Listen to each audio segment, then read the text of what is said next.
Welcome to Election Connection, Western Connecticut State University's live news and election coverage.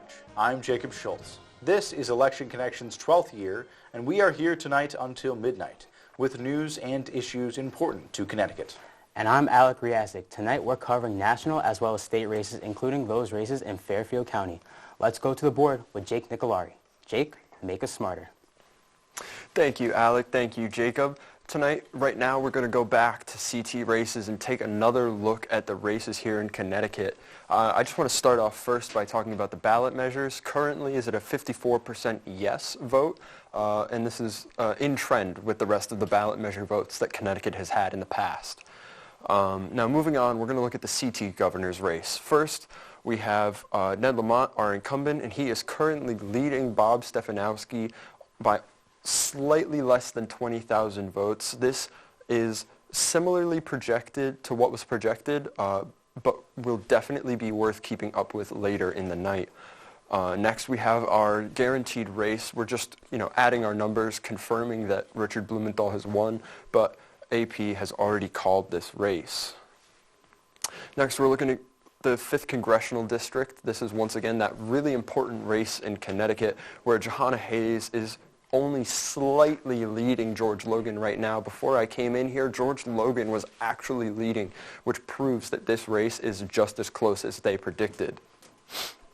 Next, we're looking at the 24th Congressional District, and with a lot more of these local races and these state-specific races, it's a lot harder for us to have numbers right now because Associated Press isn't really concerned with our state elections. They're more concerned with the national elections, so we'll be sure to update you on these numbers later tonight.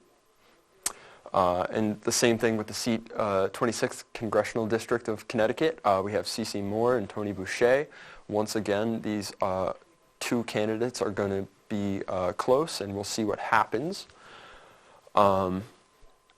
Tony Huang and Tim Gavin, once again, similar position of we'll be back later tonight with more on these candidates. In our next position, we have the Congressional District, the 42nd Congressional District, and this is going to be similar for the rest of the results and races in and specific to Connecticut. So we will make sure to come back later tonight to cover more on these races and the races specific to Connecticut. Thank you, and back to you guys in the studio. Well, thanks so much for the update there, Jake. We'll be coming back throughout the night to make sure that we get the most recently updated information, most recently updated numbers for all of our viewers watching. We want to make sure that we are on the money and accurate. We don't want to call anything too early or not update you as is needed. So we're just being careful with any decisions that we make so far, as we do have some mail-in ballots that we need to wait to be counted. We have a lot of polls which literally just closed, a few moments ago, maybe an hour ago. So the counting right now is, we're still looking at 9-10% for a lot of our especially national level elections. And even some state elections here in Connecticut are still not quite ready to even make any sort of decision or inference off of. But for right now, we're going to be taking a look at a pretty important issue for Republicans going into this election, something that they've definitely played on a lot, which is rising crime rates. So what we're going to have here is a few graphs. You can see it on the board right there. And pretty much we're looking at the rate of violent victimization and violent victimization reported to police. Now, if we see here in 1993, you can see that that violent crime level is a lot higher, right? And then as we go throughout the years, we are seeing it now, around 2020, 2021, actually decrease significantly, right? And it's very interesting to look at these two different lines here. We have the rate of violent victimization and then victimization which is actually reported to the police. And it's just worth noting that we previously, a couple decades ago, were seeing a large number of violent crimes not actually get reported to the police. It looks like that number has actually gotten a little bit closer now to realistic levels of total violent crimes. So something that, might sort of go against, you could say, a lot of the Republican ideas that crime has been on the rise in America. As, over the course of the last 30 years, obviously there has been a bit of a decrease overall. But that doesn't mean that it's not necessarily a concern. A lot of people are still concerned about crime. You know, it's a serious issue, and it also depends drastically where you are. Yeah, exactly. You know, if you're in a rural town, it's not really something you might have to worry about. You know, but if you're in a city, it's a whole different story. Absolutely. Yeah. So it is something that we have, you know, to keep a close eye on. And when we look at non-economic issues, according to Gallup polling and Pew Research polling, when we look at non-economic issues, we're seeing that crime is usually one of the top 2 or 3 issues. It pretty much comes down to abortion, border security, and then we usually see crime be right on top there.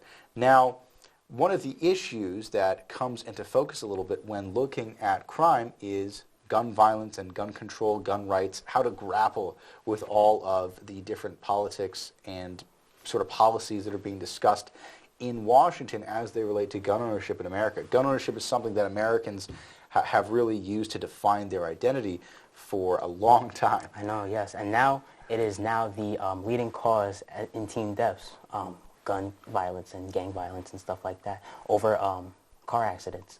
So that's something that we really have to look at, and we have to say, you know what, this is really scary to be dealing with something like that in times like these. Yeah. So we have to be aware of how we take it.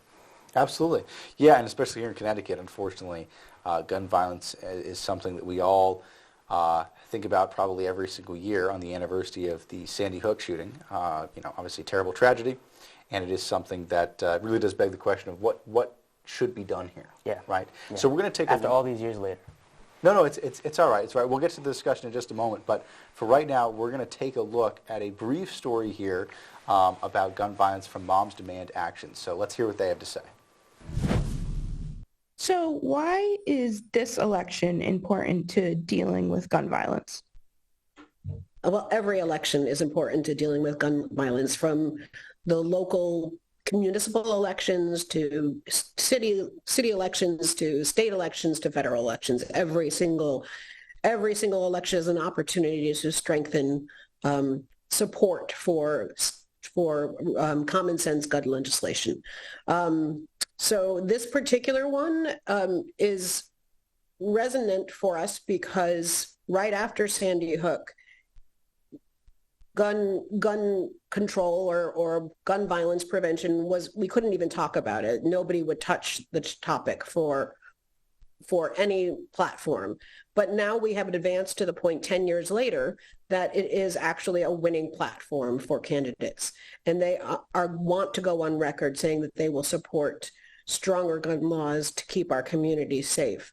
Moms Demand Action actually has a program called Gun Sense Candidates, and they can apply and be named based on a survey, a gun sense candidate of distinction.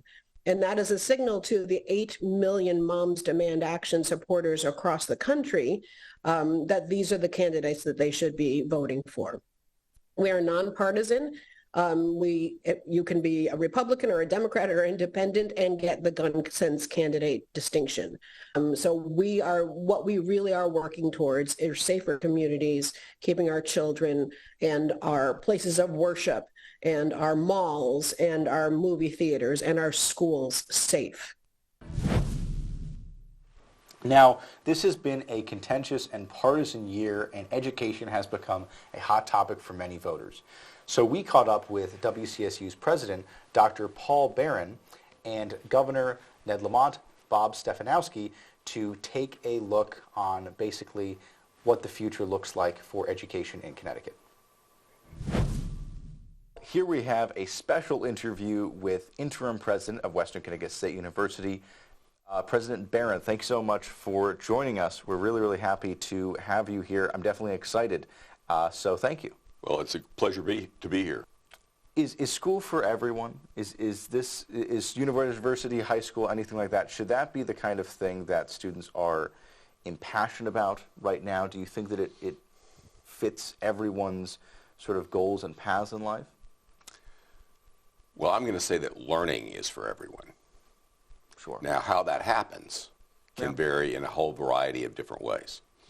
So I think that one of the things that I see happening is but particularly at the public school level, I think that more and more schools are trying to be interactive with students. I think more schools are integrating, just like Danbury is, they're creating a whole high school that's kind of a parallel high school to teach specific skill sets and specific job trades, things like that.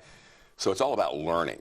Sure. So I think that when school becomes rote memorization, worksheets, and those kinds of things, I think that learning's not really going on. Right. Learning is about problem solving. It's about critical thinking. It's about learning how to make decisions. Sure. And how to deal with the complexities that make decision making important as the older that you get. Absolutely, of course. So should we push forward the idea for high school seniors that there are options outside of college? I think it depends on the senior. I think Right. it depends on the family. It depends on what their goals are. It depends how they like to learn. Sure. I was for many years, I worked as a professor in a community college, working with students who were mainstreaming into a variety of different areas, but a lot of them were going into job fields. Right. So it's the same way in high school, so if students might feel more comfortable with three-dimensional learning, like what happens in a mechanical situation or a cooking situation, or a hands-on kinds of environment, as opposed to the environment where you might figure out a quadratic equation or Right. or write a paper. I think that students need to follow, and parents, I hope, help students follow a path that leads them to the best way that they learn and to the best way which will lead them to careers and things to do in life that are fulfilling and meaningful for them. We have some difficulties facing schools nationwide, whether they be high schools, colleges, and we're seeing some almost record levels of dropouts. Right, we're seeing schools have to drop courses, things like that. How do we help schools combat some of these issues? Well, there's a national trend going on right now in higher education, and specifically, and students are seeing. They're deciding whether or not college is worth it or not. Right. And that's something that each individual student has to decide. But I think ultimately the difficulty that we have is making sure that the subjects that we teach have some kind of connection to the real world.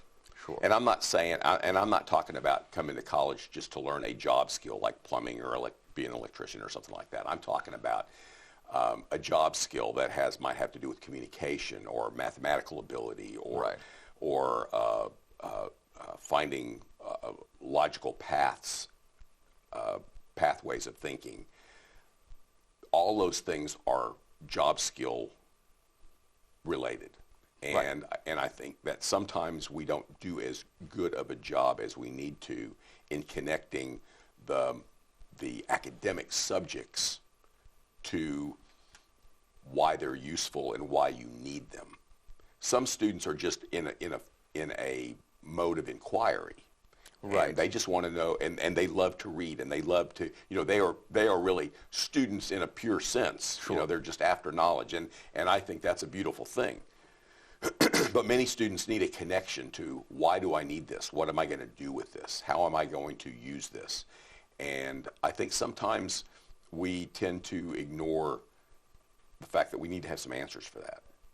Absolutely. And I would say that, things like the liberal arts that maybe don't have a specific path Sure. to a degree, to a job, but what we don't want to do is make sure that we don't ignore those or diminish those, because those are the courses where people really learn how to think.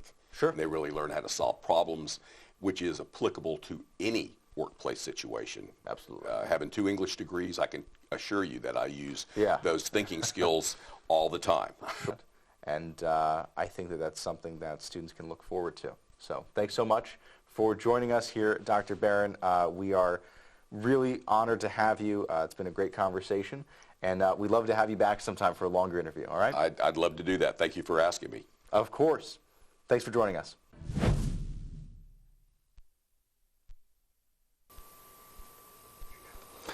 Well, thanks to everyone for joining us. I'm Jacob Schultz, and I'm here with an exclusive interview with Evan Walker from WXCI 91.7 FM, our school's radio station. Thanks so much for joining us, Evan. Thanks so much for having me on Election Connection. Of course. I'd like to congratulate WXCI on their 50th anniversary. 50 years. Wow. 50 years of great music and great interviews, all thanks to our amazing listeners. Absolutely. Well, we've been pleasured to work in collaboration with WXCI for the past several years now. I believe it's been 11 years. Is that right? Yep, 11 years, and we always get to do great things with Election Connection, so thank you so much. Of course. It's really great to work together. So you had the pleasure of interviewing a few of our state's candidates for various petitions. You asked Governor Ned Lamont and Republican challenger Bob Stefanowski about higher education. Is that right? Yes, that's correct. Great. So how did you go about getting these interviews? Yeah, so my co-host Nico Bass has a lot of political connections, and we were able to use those. All these were able to happen because of him, and I'd like to thank him for that. A lot of long phone calls to get these interviews. Sure. Now, what was it like to work with these candidates? Well, these candidates, their schedule changes every single day, and so it's hard to keep track sometimes. We had to reschedule a few times, but they've been a pleasure to work with utmost amazing professionals. Sure. Now, you also interviewed Johanna Hayes, right? What was it like to work with her? So Congresswoman Hayes, I gave her a phone call one day, and she just wanted to come in person right away, full hour, and it was amazing to work with her, and her staff is so amazing to work with. Wow, that's great. So what were the takeaways from interviewing these different candidates? Well, my takeaways from this were that they were both well-informed, and they were able to answer my questions very well, and that this is going to be, that's a close race, I got to tell you. It's, as of right now, looking to be surprisingly close, especially the Hayes-Logan race, for sure. Yeah. So definitely excited to see the results tonight, but thanks so much for joining us, Evan. Really appreciate it. Thank you for having me. Of course.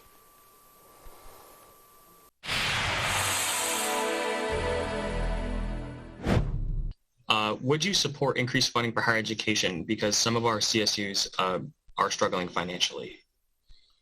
Well, we've given hundreds of millions of additional money to our colleges, including CSU. I think Western got about 12 million anyway. I would say 2 things. Use this money to be innovative. Use this money to create programs that become self-sustaining. Think about the incredible jobs in the greater Danbury area. They are very short of trained workers. So be that Lind, be that Beringer Ingelheim, be that Danbury Hospital, I would really urge Western in this case to be talking to them and find out what is the basic education folks need so they'll be productive members so you can guarantee a job for people there. Then over time, they'll get more involved as well. We have... I'll tell you, Evan, Connecticut has one of the great education systems in the world. I mean, that's our strength. Texas has oil and Florida resells sunshine to tourists. We can't do that. But we do have the best trained workers in the world because we have the best education system in the world. Western's a big piece of that. So make sure you're training people for the jobs that are out there. You also need people with a liberal arts background who continue to think and learn. So remember how broad education is. It's about learning a skill, but it's also about being able to learn the next skills as the world changes.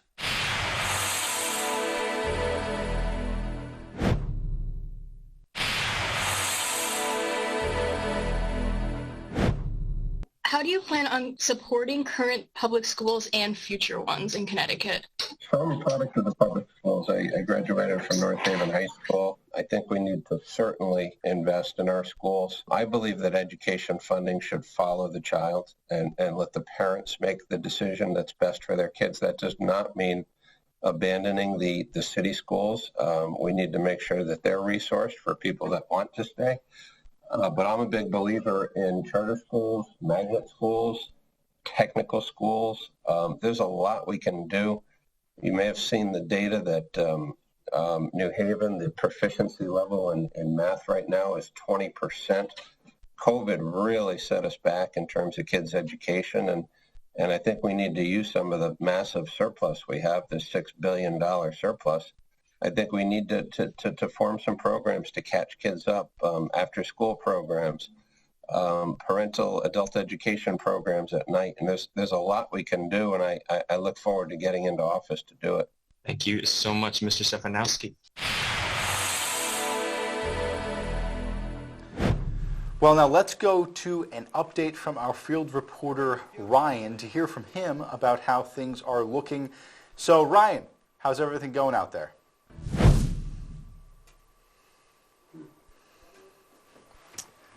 Ryan, can you hear me? Hello? Oh, we got you now, Ryan. No worries. We had a little audio issue there for a moment. Yeah, we got you. Okay. The vibes are really good here. As you might be able to tell, the music is quite loud, so bear with me as I try and work through this. But obviously, as we knew earlier in the night, the race was called for Blumenthal, and Blumenthal actually came out here and gave a speech with Chris Murphy prefacing it. And they basically just talked about the Democrats' successes, the importance of protecting our democracy, especially during this election, and how such a victory like this would affect that and how big this is for the Democratic Party. We are expecting later on into the night Lamont to come out and make a speech, whether that'll be a victory speech or a concession. We'll see as the numbers roll in. Obviously, the poll numbers are looking very good, and people are expecting it's going to continue to be a great night here. Great. Well, thank you for the update, Ryan. I really appreciate that. Seems like there's a lot of energy there. Seems like the Democrats are celebrating accordingly. So that's really awesome. Thank you so much. Appreciate it. Thank you, Jacob. Of course. Well, it seems as if the Connecticut Democrats are carrying a little bit more energy than a lot of critics, I guess you could say, thought they might have going into this election, purely based on the fact how close certain poll numbers were, right? Yes. We were seeing some very tight races, and races still are tight. You know, I can't deny that, obviously. We're seeing, still not even close to calling the Johanna Hayes versus George Logan race. Yeah, no, not close right? at all. And speaking of Connecticut races, which we need to take a look at, let's go to a quick story regarding Michelle Coelho and Julie Kushner and some of their differences between the two. So let's take a look. I am a very strong advocate for individual rights. I was able to, with the support of the Danbury Board of Ed, have that mask mandate lifted. I'm an advocate for our safeguarding our children's education with social emotional learning and making sure that CRT is not implemented in our schools. We were able to begin a curriculum committee, which we have not had in place for some time. I am also endorsed by the Independent Party, as well as the Fraternal Order of Police, which is a very big honor for me. First thing I would do is repeal the anti-police bill and make sure that we give respect and tools back to our police so that they can do the job and reduce crime that's already here. I know what communism is. I saw it happen 30 years ago, and it is here. My opponent accepted the Communist Award for the $15 an hour salary, and my values are your values. So I'm asking for your support and to make sure that we keep our liberties and our freedoms here in America. In 2019, when I first stepped into the legislature, I was assigned the task of leading the passage of the Paid Family Medical Leave Act. And I gotta tell you, it was the most proud thing I've done. Since January, when we started paying out benefits, we have paid out benefits to 29,000 working families. We paid out $140 million in benefits. This is something that was essential. It's a big program, and it's solving big problems with big solutions, and that's something I'm very proud of. There are many things that we've done in the legislature that address the big issues. We banned the use of single-use plastic bags, something that will help our environment, and there's so much more we have to do on that issue. We accelerated the funding of our public schools. I'd like to see us do more on funding our public schools. We paid down our long-term debt, essential. We've done the big things, and we've done some things just for the district. I was really proud to get a $2 million bond to build a garage in Danbury. Now, why would that be important? Because that garage will serve as the foundation for 80 units of senior housing. I'm very proud of that. It's something we need. So there are things you do listening to your voters, listening to your constituents or individuals, and you do the big things and the little things, but there's so much more we have to do. I'm proud to serve as the chair of the Indoor Air Quality in Public Schools Working Group. I want to see us tackle that big issue next. I also served on the task force to help firefighters deal with cancer. I want to see us take that further. I am honored and privileged to be the senator for the 24th District. I love the people of the 24th District. I love the work. I'm totally accessible. I work hard. I want to continue to do that. Well, some very interesting statements there from both of our candidates, Michelle Coelho and Julie Kushner. And I have to say, as someone who attended that candidate forum you just saw some clips of, different stark differences between the two. A lot of fun that forum was. But yeah, definitely two very different candidates. Not a whole lot they agree upon. It seems like the only two things that they do agree on is the Referendum Act and as well as improving schools, public schools. And that's about it. Right, and those are pretty safe, nonpartisan issues. Exactly. But before we get too in-depth to that, let's just hear a quick commentary from our student meteorologist, Stephen. So, Stephen, how's the weather looking? Well, it looks nice for the next couple of days anyway, and then once we get into the weekend, we will start to have a bit more problems. But right now, as of 9 o'clock, we have a temperature of 41 degrees in Danbury, a dew point of 21, so it's very dry out there, and some light wind out of the north at 3 miles an hour. For our headlines, we will have a few more days that are warm. Not tomorrow, but Thursday and Friday do look pretty mild. Before we will be dealing with, unfortunately, a major storm Friday night into Saturday. We'll get to that in a minute, as well as when we might just see our first snowflakes of the season. Our satellite is completely clear over the Connecticut area right now, and our radar shows that anywhere in the northeast that you are is bone dry. So nothing to worry about tonight, nothing to worry about tomorrow, and in fact nothing to worry about on Thursday either. It's Friday night that we're concerned about thanks to this Tropical Storm Nicole.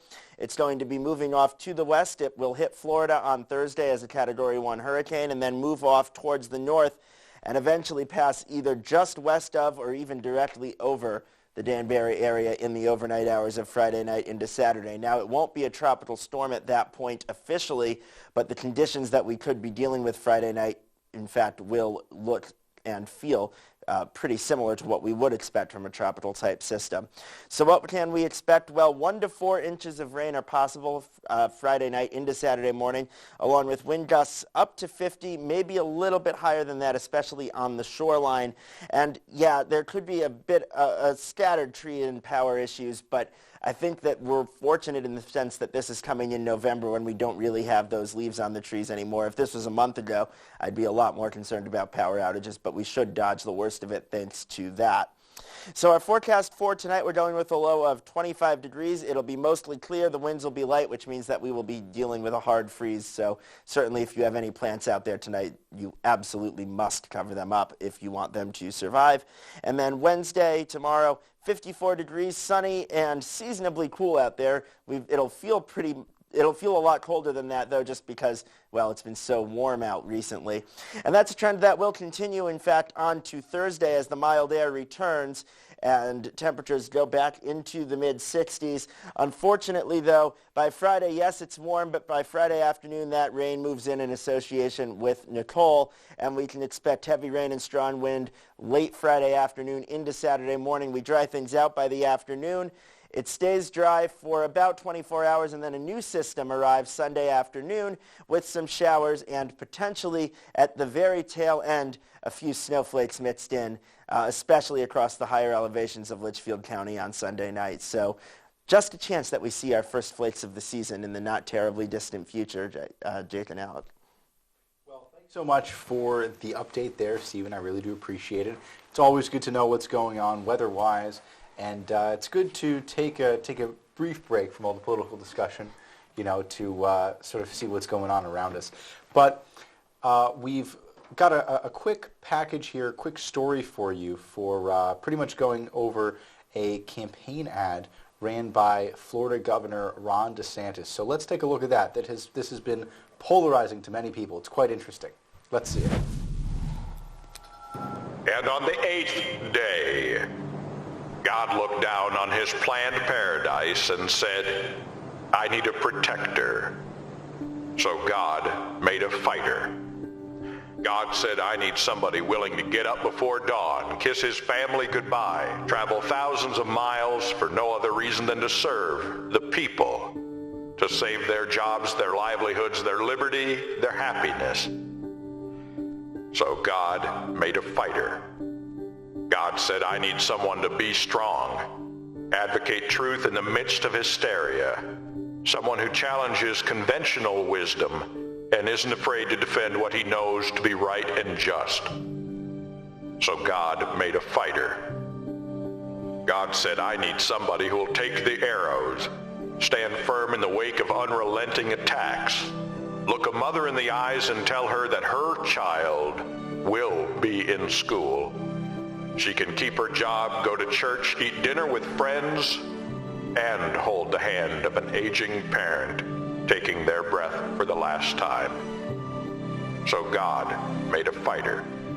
God said, I need a family man. A man who would laugh and then sigh and then reply with smiling eyes when his daughter says she wants to spend her life doing what Dad does.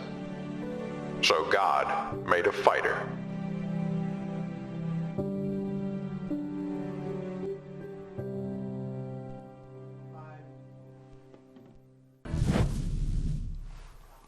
So very interesting campaign ad there from Florida Governor Ron DeSantis, who has actually been called to winning the governorship. It's been called that he has won that race as governor. He'll be serving another term as governor of Florida, which was not necessarily unexpected, but it seems to me that he's won by a pretty large margin at this point. Obviously, we don't have exact vote counts yet or exact percentage counts as of this moment, but he seems to be pulling ahead. So, and he also has his eye on the 2024 election coming up. We'll have to see. Yeah, we'll have to see how exactly his second term as governor might impact any 2024 hopes.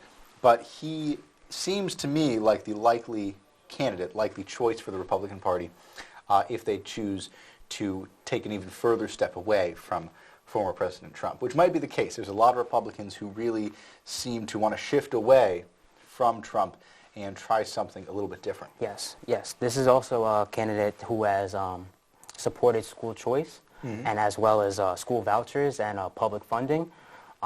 These give him and parents of kids the right to use whatever money they put aside for their children and use whatever curriculum they want to use specifically for their child. And I feel like this is now supposedly going away from the right side. Supposedly, I feel like it is taking himself and putting himself kind of in the middle, seeing what parents want to do with their children, unlike following the agenda that the right has for them. Right, and it's interesting to me as we're about to hear from a quick story. Our next story we'll be going into momentarily. School choice and what kids are being taught in school specifically seems to be something that is really resounding with a lot of Americans. A lot of American parents are concerned about what their kids are being taught in the classroom, and it's something that I think is understandable, and DeSantis has done a very good job of grasping that. Do you think that him putting these rules in of letting parents choose what they want their kids to learn, do you think that helps kids further down the line, or do you think it harms children further down the line? Well, I think it depends what exactly they're learning versus not learning. You know what I mean? I think being taught, math in school is great. Yes. I think certain issues really do need to be kept to a minimum. Do you think we're ever going to see a country that parents have so much power that their kids don't have to learn math or science or certain English? Well, I think it is possible, and parents do have the choice if they want to send their children to a different school system. They can do that depending on what they're able to afford and different variables like that. So yeah, I think it's possible that you might see a lot of parents say, you know what, maybe you don't need to learn this, and maybe you can head more towards a trade school or something like that, or vice versa. So I think it is possible, and though some people would disagree that that's not necessarily the best thing in the world, and I do agree that there have to be some, statewide standards that children should have to pass. I think this has less to do with, what's being taken out of the classroom, and more to do with just not putting in more things that have only really been suggested within the last couple of years. But just to take a brief break from that conversation, we're going to head to our field reporter, Tyler Bowe. Tyler, how's everything looking? Yeah, Jacob, so we're just here outside the Republican headquarters for George Logan. He's currently not here. He's in Trumbull with his campaign managers. However, I just wanted to quickly update the audience and you guys about some of the latest numbers that I've seen come in. Right now, Jahana Hayes is roughly 2,400 votes ahead of George Logan. And as you know, I was at the headquarters of Jahana Hayes previously, so that optimism seems to be working so far. However, there's still a lot of votes to be casted. Absolutely. It definitely seems like it might still be a bit too early to make any notable predictions. Now, Tyler, could you tell me briefly, are you in any way aware of the percentage of votes that's been counted yet? Are we looking at 20% reporting, 40%, 50%? If you're not sure, it's totally fine, because I know different sources are saying different things. Right. So the latest thing that I've seen so far was only around 12 to 15% reporting. So like you mentioned, still a lot of votes to come in.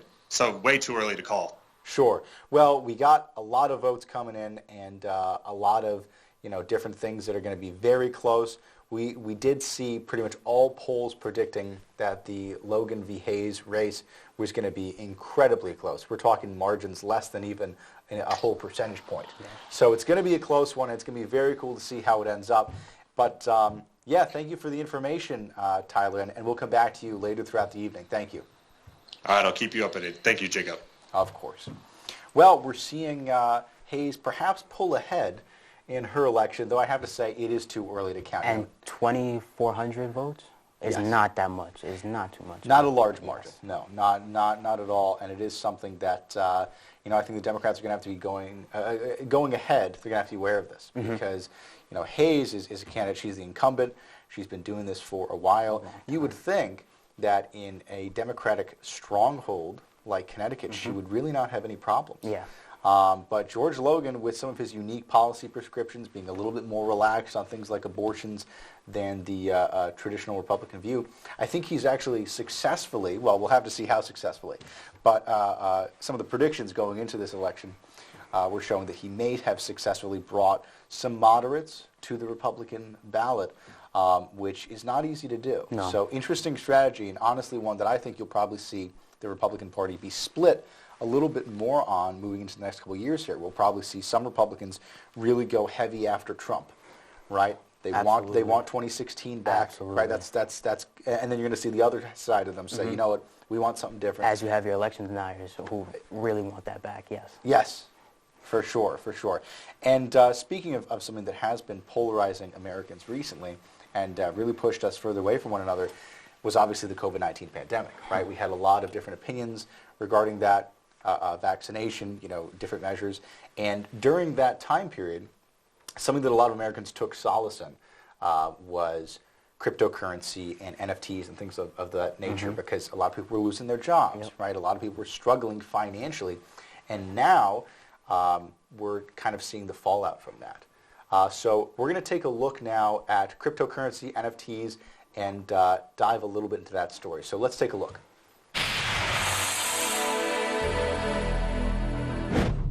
Analysts estimate that the global cryptocurrency market will more than triple by 2030, hitting nearly $5 billion.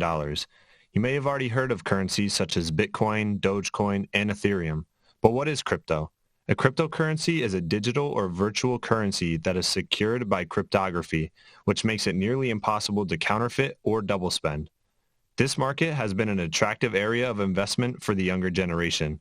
Its growth has been so rapid that it has made its way into many people's investment portfolios and forced its way into the world of politics. We asked WCSU students if they had any idea what cryptocurrency was. Matt, do you know what crypto is? Yeah. Yes. As the popularity of crypto grows more and more, crypto companies see the potential in getting young voters to register to vote and having them vote for candidates who support crypto. Here's a clip from crypto talk show CoinDesk talking about Coinbase's new focus. Yesterday, Coinbase launched a voter registration tool ahead of November's elections. So Chief Policy Officer Faryar Shirzad tweeted that the leaders elected in this year's elections will be the ones making critical decisions about the future of crypto, blockchain, and Web3, and about your economic freedom. And are you aware that you could register to vote through Coinbase this year? I did not know that. I did not know that, but now I know. Governor Ned Lamont has been working closely with the Connecticut Department of Economic and Community Development to create a $5 million grant to help bring the digital currency group to Connecticut. They are a leading investor in Bitcoin and blockchain technology companies. Lamont has informed his administration that the company will be relocating its headquarters from New York City to Stamford, Connecticut. The company is expected to create more than 300 jobs in Connecticut over the next 5 years.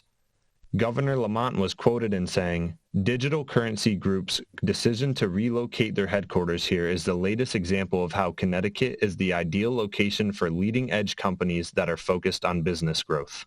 This is Tyler Bowe, WCSU News, Election Connection.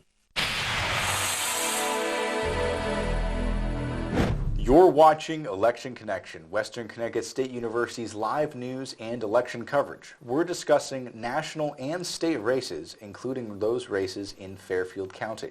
Let's go to the board with Jake Nicolari to get an update on how constituents of Connecticut are voting. Jake, make us smarter. Well, Alec and Jake, first we're going to take a look at out-of-state races. When we come back at the top of the hour, we will get back to how CT is voting. But right now we're going to look out-of-state to figure out how the Senate is going to be made up this year. In Arizona, quickly after this hour, if you stay tuned, we will come back with results from Arizona. Those are coming later tonight. Right now we're looking at Georgia. They are counting fast in Georgia. They've got already almost 2 million votes counted for, between Warnock and Walker. This race is similar to the predictions, one of the closest races that we're looking at right now. As you can see, we're only about 5,000 votes difference between the two candidates, and that is going to make Georgia super important to keep up with tonight. We'll move on to Nevada, just like Arizona. We'll come back to those results later in the night. We have New Hampshire, where Maggie Hassan is leading Don Bullock, much like predicted. She is not... She does not have a guaranteed win right now. This is only about with 20% of the vote counted, but this does indicate that she might have a chance at holding onto her seat. In Ohio, we see, once again, fast counting. It's these key state seats that are being counted faster. We want to make sure that we know who has the Senate majority. And much like predictions with J.D. Vance just getting ahead before Election Day, we are now seeing the results of the Election Day votes being counted, and that's why we see J.D. Vance right here actually leading in front of Tim Ryan, who earlier, when I was reporting, was in lead. So this will be more interesting to come back to later tonight. In Pennsylvania, we're currently looking at a lead for Fetterman. It's a pretty good lead, but keep in mind that Pennsylvania does a lot of early and mail-in voting, which is majority Democrat. So this lead is nothing to guarantee Fetterman the win, and is definitely going to keep our eyes on the Pennsylvania race tonight. We're going to move on to look at the Utah Senate race. This Senate race, much like Arizona and Nevada, will be coming out very shortly, so we will make sure to update you later tonight with more results. But this race will probably be pretty close, much like predicted. And then finally in Wisconsin, we're looking at incumbent Ron Johnson, who has historically held on to his seat, but this year it is challenged by Mandela Barnes, who is actually currently predicted he's ahead of Ron Johnson, which could really say something for Democrats who are scared that they might lose their seat in some of these key states. And finally, later tonight, we will be looking at Washington, because this race has been getting narrower and narrower as we move closer to Election Day.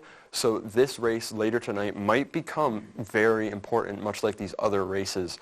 But that is all for the out-of-state races right now. Back to you guys in the studio.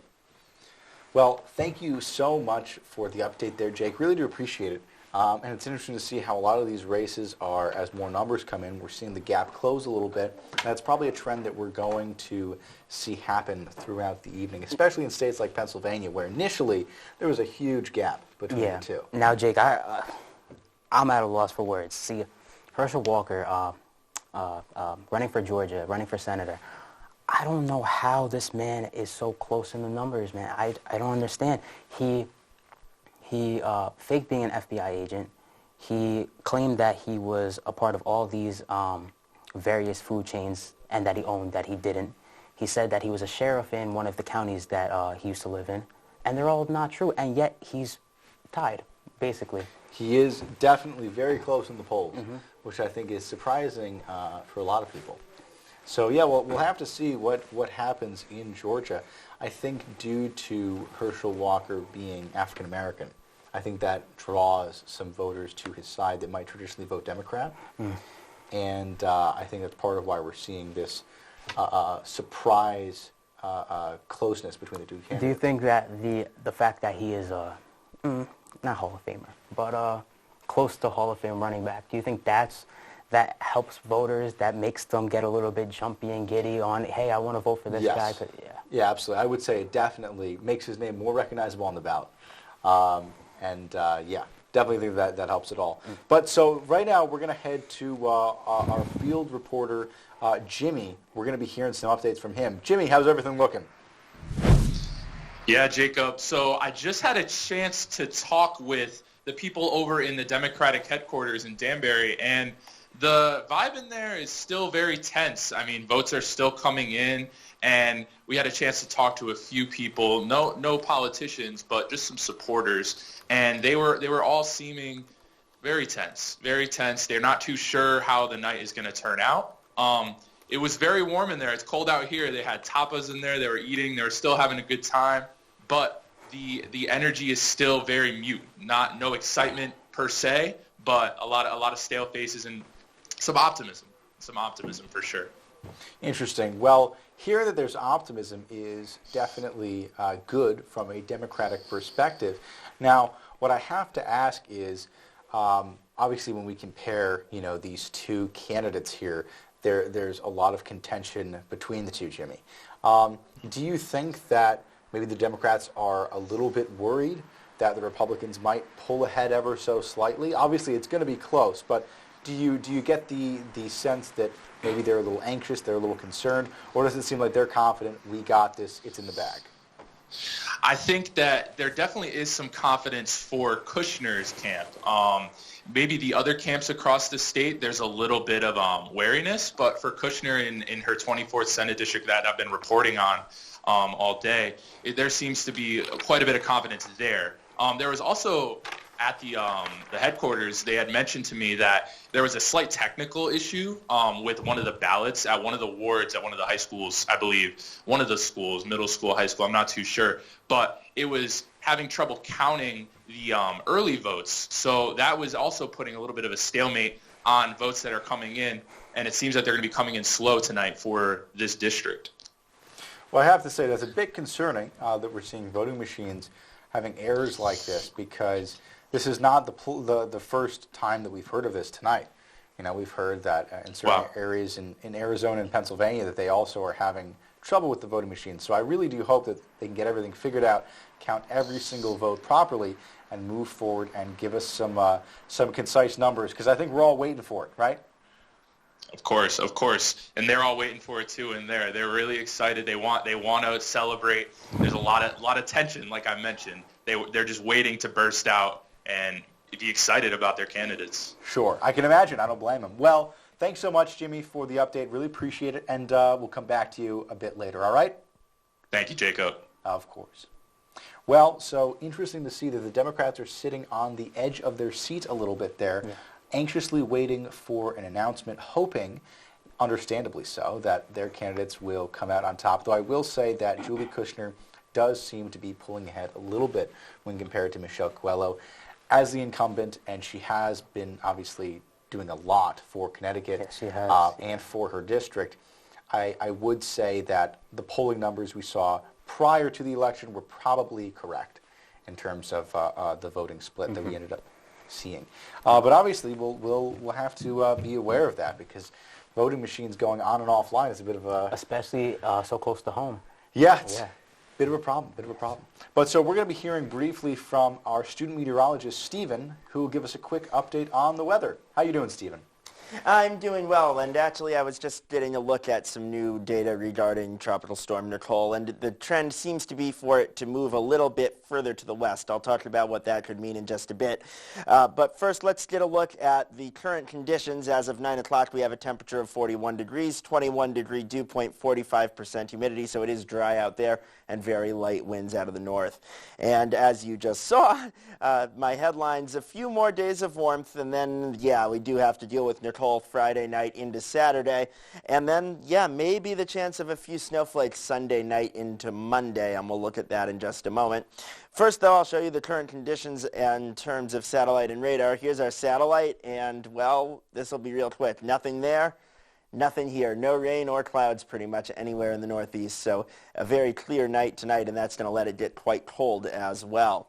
I want to bring your attention now to Tropical Storm Nicole, and this will continue to move across Florida. But like I said, right now, a lot of the models now kind of on this western edge of it. So the track now looks to be maybe more towards central New York as opposed to directly over the Danbury area. As a general rule, what that would mean for our area would be a bit less rain and perhaps a bit more wind. That's what we usually see when tropical systems, or what remnants there are of them, pass off to our west. So 1 to 4 inches of rain right now. I would be leaning more towards that 1 inch just because of that shift in track a little bit there. The wind gusts 50 plus still definitely on the table, especially on the shoreline, and there could definitely still be some scattered tree and power damage, although the threat certainly is not as big as it would have been had this happened when we still had leaves on the trees about a month ago. So in terms of that, the timing of this system works in our favor. But for tonight, we don't have to worry about any of that. We have a calm and clear night, 25 degrees our low temperature with a hard freeze expected, so definitely put some sort of cover on those plants because they won't survive temperatures that cold, clearly. And then tomorrow, we're back to a more seasonable kind of weather for November with a temperature in the mid-50s, and that will feel a lot colder considering some of the really warm temperatures we've had recently, but it's still about where we should be for this time of the year. Now for our extended forecast, mild air will return to the area on Thursday when we expect temperatures in the mid-60s and sunny skies.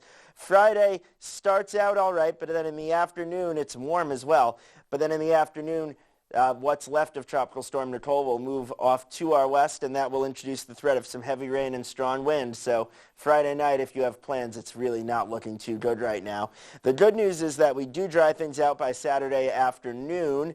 We're dry for about 24 hours, and then a new system moves in Sunday afternoon, and that system could end as a little bit of snow, perhaps in the Litchfield Hills in particular, Sunday night into Monday. Now, no accumulation or anything like that, but for many people it could be their first chance to see snow this winter. So it's not a great forecast, but there are some highlights to enjoy over the next few days. So overall, not the worst thing that could happen either. Back to you, Jacob and Alec. Great. Well, thank you so much, Stephen, for the update there on the weather. Obviously something that we all want to keep in mind of moving into any weekend plans that we might have. Let's check out our next story, the Don't Say Gay bill coming out of Florida. Let's take a look. Among a surge of anti-LGBTQ+ legislation across the country, Florida's legislators voted in March to ban the discussion of gender identity and sexuality in schools from kindergarten to third grade. The bill is being dubbed by its opponents as the Don't Say Gay bill. In addition to the restrictions on curriculum and discussion, the bill also gives parents the option to sue the school district policy if they feel the policy is violated. According to Florida Governor Ron DeSantis, the bill is designed to ensure that parents, rather than teachers, should be choosing how to introduce topics like sexual and gender orientation with their children. We will continue to recognize that in the state of Florida, parents have a fundamental role in the education, healthcare, and well-being of their children. The president of the Florida Education Association, Andrew Spar, stated that this bill is based on a falsehood, and that falsehood is that somehow we're teaching kids inappropriate topics at an early age, and clearly we're not. This bill, however, is just the tip of the iceberg with a record amount of anti-LGBTQ bills introduced across the country. When talking about the larger anti-gay conservative agenda in Don't Say Gay, we interviewed political science professor Dr. Howell Williams. So we've seen a kind of resurgence of this idea that like bashing LGBT people can be politically beneficial for the Republican Party.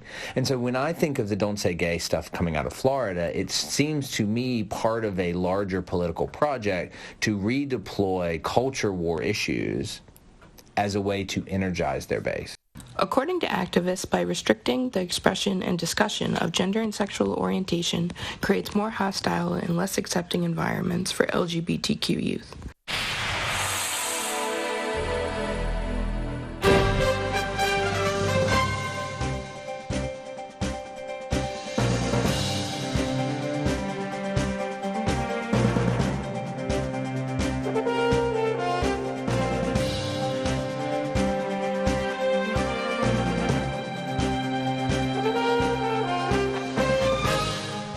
Welcome to Election Connection, Western Connecticut State University's live news and election coverage for 2022.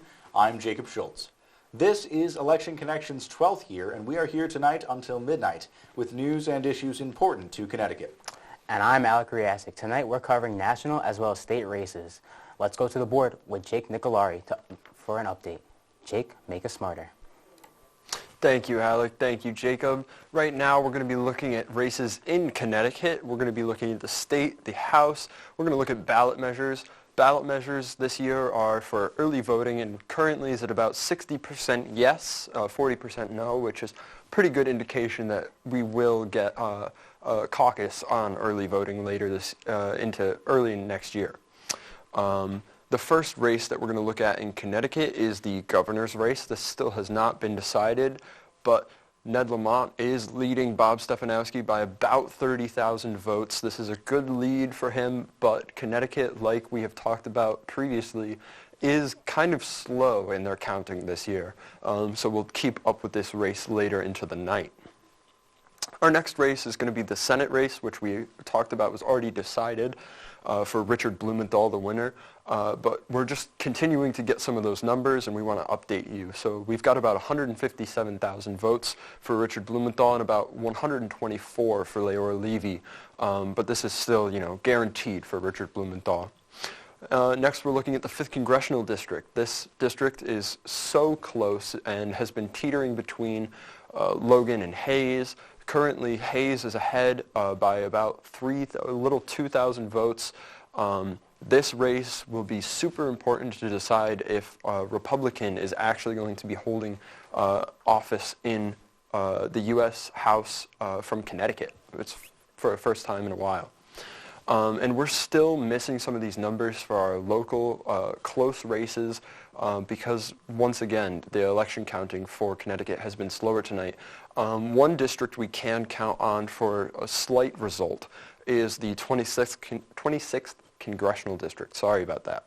Cece Mayer is at about 57% of the vote, and Tony Boucher is at about 43%. Now, this is not a guaranteed lead. This does not mean anything for Mayer, but this does indicate that she might have this race in the bag later tonight.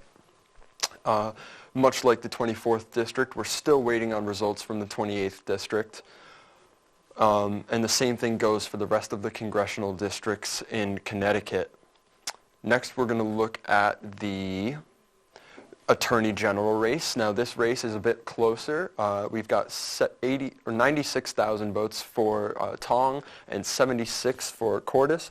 This race is close, but William Tong, the incumbent, is most likely going to be able to hold on to his seat. This race for the Secretary of State of Connecticut is not quite as close. We are still looking at two new candidates, so this race, we're unsure from incumbency who might win, but Stephanie Thomas is leading Dominic Rapini by about 20,000 votes, which is a pretty good lead. And then once again, the probate judge of Danbury, we're still waiting on results from this race, but Joseph Da Silva versus Dom Cifalo, this race should be interesting and very important to the local Connecticut. Later tonight, if you come back, we will be covering races around the state, and we should include more races now that it is past 10 and races have closed around the country. We're still waiting on a couple states, but the majority of states have now closed their polling, so we will be able to update you with more numbers later. Back to you guys in the studio. Great. Well, thank you so much for the update there, Jake. Really appreciate it, man. Now, I have to say, it's very curious to see how things are going to pan out tonight. We're seeing some jumps happening numbers-wise in terms of how votes are being tallied as they get counted. We had a lot of mail-in ballots being counted at the beginning of the evening. Now we're starting to see a lot of more rural votes being counted. So it's causing a shift in some states, and as of right now, it's still pretty much impossible to predict anything. But it's very cool nonetheless to see that sort of change and shift happen. We are seeing for a couple different states having larger percentages of their votes being reported now. The Pennsylvania Senate race, which I know everyone is up in arms about, between Fetterman and Oz, was previously at around 9% reporting. Now, Associated Press is said that there's 37% of votes are being reported. So we're getting up there. We're closing that gap a little bit. And who knows, we might even have an answer tonight. That would be difficult to say either way, but it is possible. So yeah, looking forward to seeing what happens the rest of the evening. However, we have our field reporter Ryan ready for us in the field, so let's hear from him about how everything is going. Ryan, what do you got for us? Thanks, Jacob. So as the numbers have been trickling in, the vibe keeps getting better here. People are happy. The music's playing. Everyone seems to be happy with the numbers that have been coming in specific to these Connecticut races. Another thing that has been trickling around has been that Fox News apparently has called the race for Lamont. However, Associated Press has not. The numbers are looking really good, though. So that is another thing on top of this Blumenthal race that continues to make people happy here at the Democratic headquarters. I think eyes are now starting to shift more nationally and seeing how the Democrats more nationally are doing as well. And we're looking at races like Fetterman won, the Warnock won. Everyone seems to be glued to the television and seeing how the outcomes are going to be. Absolutely. Well, it's curious that you mentioned those national elections sort of coming into the focus a little bit more, Ryan. That's not terribly surprising, as honestly a lot of people feel that they might have, those elections might have a bigger impact on our day-to-day life here in Connecticut and for everyone watching around the country. So very cool stuff there. Interesting that Fox News called it early before the Associated Press actually did. Reminds me of when Fox News called Arizona in the 2020 presidential election. They called Arizona for Biden early, and Trump was not a huge fan of that. So we'll have to see exactly how everything pans out. But as of right now, polling-wise and from what you're saying especially, it does seem to look like the Dems are taking the lead, especially in Blumenthal's race for governor here in Connecticut. So thanks so much, Ryan. Very, very cool. Thanks, Jacob. Of course. So as I mentioned briefly there, we have a lot going on nationwide, a lot of governor elections, a lot of races for the Senate that people are really paying attention to. These kind of elections have a monumental impact on how our country is going to be run for the next several years. And it's something that we really need to take into account. It's why everyone should go vote, right? Because, this stuff matters. If you're worried about inflation, you should go vote. Absolutely. If you're worried about social issues, you should go vote. Absolutely. You know? And Jacob, it says now on a NBC poll as late as yesterday, it says that 21% of America thinks that the country is going in the right direction, whereas 72% is going in the wrong direction. So these are all things we have to kind of put together and make our decision from. So. Well, 72% of the country saying that we're not moving in the right direction is a little bit concerning, I'd say. Yes. And I think a lot of that is due to economic hardship that Americans have experienced recently, which is something we'll dive into a little bit later on. But a large part of that is also due to some social changes that we are seeing. For example, the repealing of Roe v. Wade. So let's take a quick look at a story about abortion.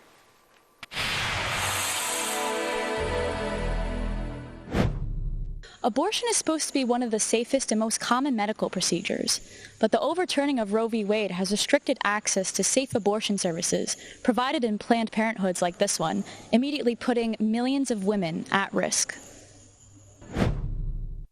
When people with unwanted pregnancies are limited to safe and timely abortions, they often resort to dangerous methods. According to a report by the World Health Organization, the maternal mortality rate in the United States grew by 136% between 1990 and 2013. Even before Roe was overturned, many were still unable to receive abortion care, and pregnancy-related deaths were and still are occurring at an alarming rate. When we reached out to Connecticut Senator up for re-election, Richard Blumenthal, he referred us to a statement which said, "Every American should have the right to decide whether and when to have children. Politicians do not know better than women what kind of care they need from their physicians." On the contrary, Blumenthal's Republican competitor Leora Levy stated the following on Twitter: "As a mother, I'm proud to be recognized by SBA Pro-Life for my work advocating for the unborn. Extremists like Blumenthal favor allowing abortion up until the moment of birth. In the Senate, I will always be a strong voice and protect life." Having two very distinct and differing opinions on each side should make it easier for Connecticut residents to decide who to vote into the Senate based on their individual beliefs. Although Connecticut remains a sanctuary state, most of the United States has been affected by the overturning, and Connecticut could be next, depending on who is put into office following the election. We have seen that these restrictions do not result in fewer abortions. Instead, they oblige women to seek back alley abortions that risk their lives and health. This is Nazmia Dionis with WCSU News Election Connection.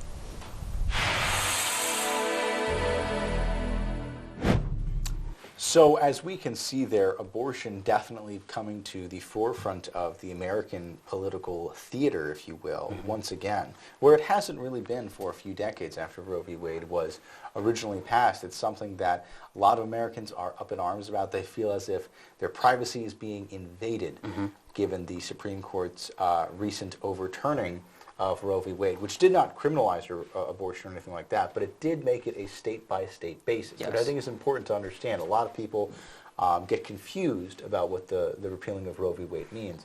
All that means is that states are free to make their own decisions about abortion laws, and that abortion is not codified as a federal right in our Constitution, which is something that I think a lot of people, understandably they're upset about it, but it's important to realize what is exactly happening rather than blowing it out of proportion. Something that I found very interesting, Jacob, is a few months ago, September, it was at 23% of what voters care about right now. And right now, as of yesterday, it's at 9% that voters care about abortion the most, which is, like, to me, very, very alarming, where as in 2 months we could change so fast of what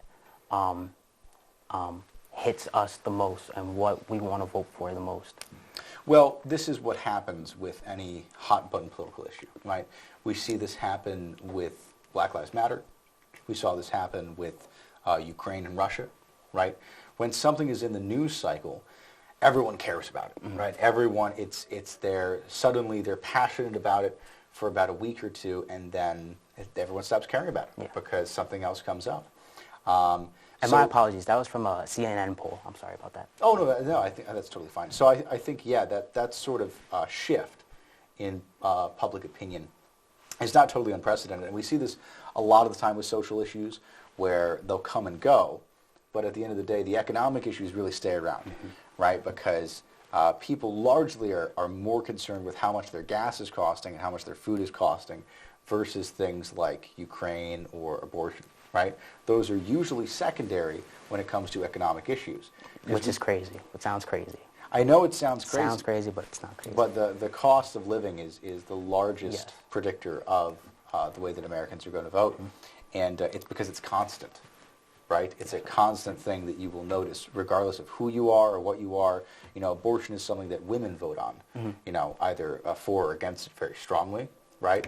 Whereas everyone, men and women, are severely affected by any sort of economic inflation or hardship, similar to what we're seeing now in America. But, so, yeah, definitely something that we'll have to keep in mind. And another market that's been severely affected by this economic sort of turmoil that the U.S. is in right now is the housing market, right? We're seeing different mortgage rates reach percentages that they haven't for a long time. A lot of people are fearing that this might be a repeat of 2008, right? There might be a bubble that has to be popped, essentially, in the housing market. And Governor Ned Lamont has tried to take some steps to improve this housing market and make it a little bit more bulletproof so that young people, lower income people, can afford places to live. So let's take a look at this story right now.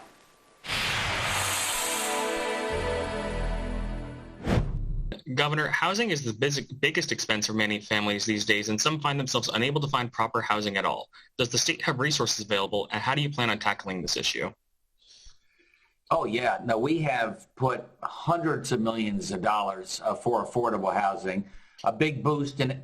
Not, you know, it's housing for everybody. It's housing for single folks who don't necessarily want, you know, four bedrooms and an acre of land. You know, Connecticut's got a lot of that. We need downtown. We need housing in downtown Danbury.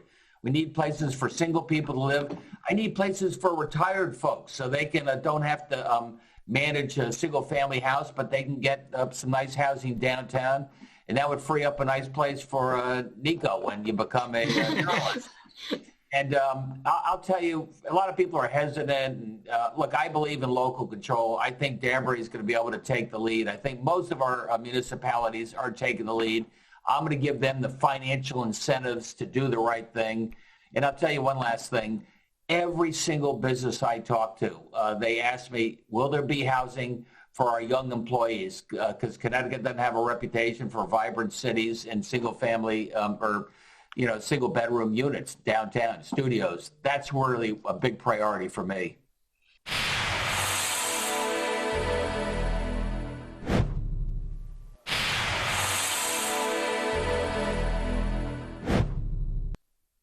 Thank you so much. And then housing is the biggest expense for many families these days, and some find themselves unable to find proper housing at all. What do you plan to do to tackle this issue?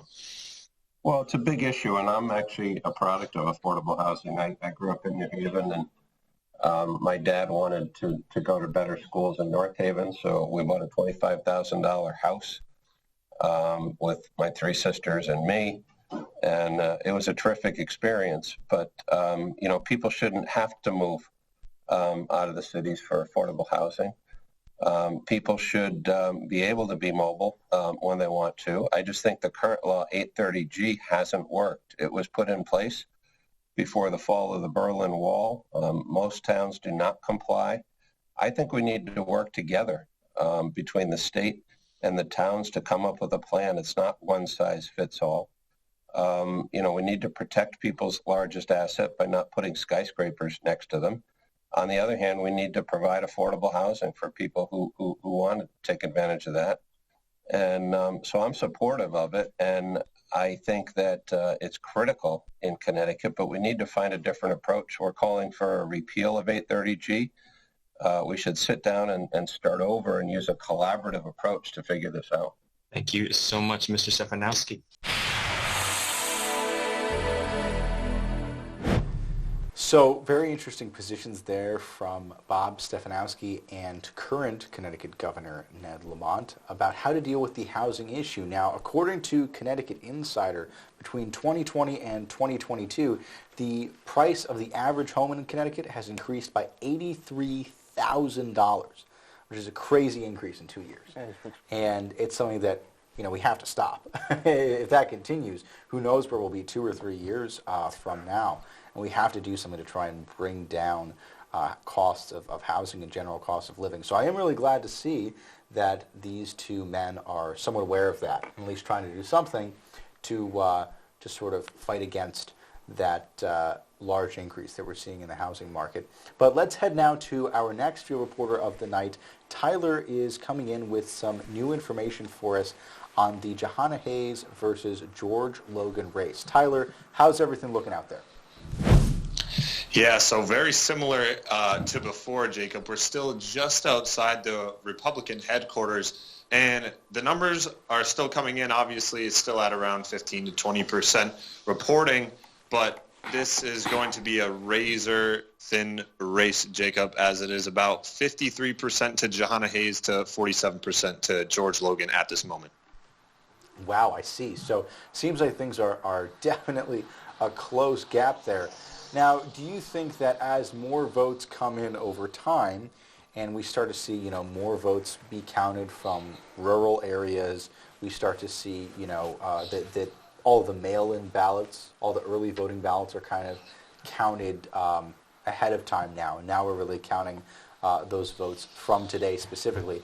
Do you think that might cause any sort of shift in who's voting for who exactly, or do you think these percentages are kind of going to stay steady where they are?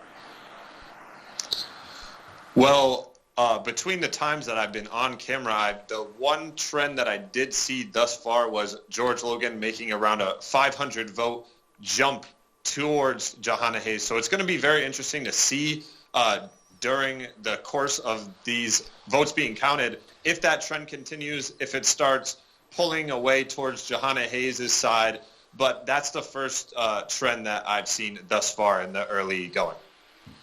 Interesting. Well, Associated Press says that only 17% reporting right now, which is a very low margin. So obviously all this is very much subject to change, but I really do appreciate you giving us this insight here, Tyler. It's great to hear from you, and we'll come back to you later in the evening. Thanks so much. Thank you, Jacob. Of course. So still two races very close between Hayes and Logan here in Connecticut, with 17% reporting from the Associated Press. That's less than a fifth of our total votes in. Perhaps we'll see Logan come up and take the lead, though Hayes, I have it in front of me right here now, though Hayes still is sitting at around 53% of the votes that have been counted. So she is leading by about 5%, which is a hard lead for Logan to overcome. But we'll see. You never know. Again, with 17% of the vote being in as of yet, it is very hard to predict what to kind of expect moving forward, Yeah. Yeah, so, we're seeing some differing opinions between these two candidates as well. Some similar opinions. Yeah, some similar opinions as well, yeah. Yeah, so it's something that I think will resonate with a lot of voters, and kind of the same issue that we saw and that you asked me about with Herschel Walker in Georgia, right? I think that having a black candidate running for the Republican Party actually might help draw some African American voters away from the Democrats. And it's not a steadfast rule, mind you, but simply just because they might relate to him more, right? And people like to vote who they relate to. Do you think that Jahana Hayes being the incumbent for so long, do you think voters now are saying it's time for a new face?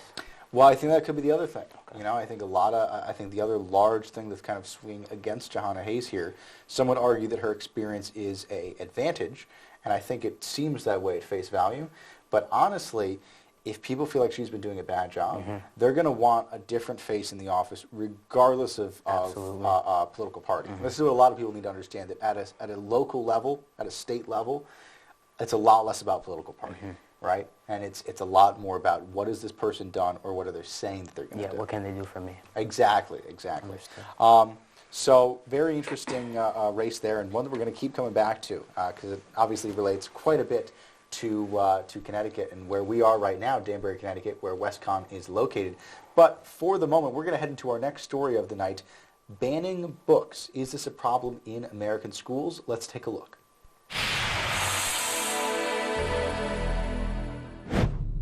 in your time of working with books and being in libraries, has there ever been a time in America where there has been this much controversy about books?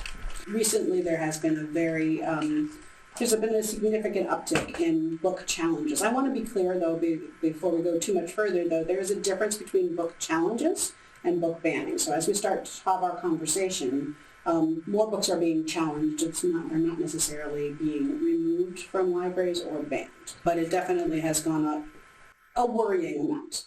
Books such as Harry Potter, To Kill a Mockingbird, even the Bible, how do you feel that that takes away from children's learning education today? There's a lot packed into that question. There's your formal education process that you go through, and then there is your outside of formal education. I think removing material that speaks to people, that people rely on or people enjoy reading, only hurts society as a whole. So because a book is in a library or in a public space does not compel you to read it, but if that book or material is not available, it really disenfranchises the people who do want to read it. And these books that you mentioned become classics or become very popular for a reason. People like them. People want to consume them. And when you take away that possibility for people, when you take away their access to that information or to that material, you're disenfranchising them and basically saying they're not as important as other people. I am a big believer, possibly you could have guessed that on my choice of profession as a librarian, that books and literature and information spark conversation. And there are a lot of, so for example, with young children, and my own young children, I would accompany them to the library to choose books. We would read those books together and we would talk about the content of those books, whether it was controversial or whether it was difficult or whether they were intrigued by it. It gave us an opportunity to connect over what they enjoyed, what bothered them, what they were scared of, and that sort of thing. Not everybody has that opportunity. But I think it's an important piece, and that happens in library, in educational settings as well. So in the elementary classroom, you would see a large array of books children could choose from. And then that teacher who knows the content of all of those books is able to have conversations with those students and fill in blanks for them, answer questions for them. And I think that's really important to use literature for that purpose.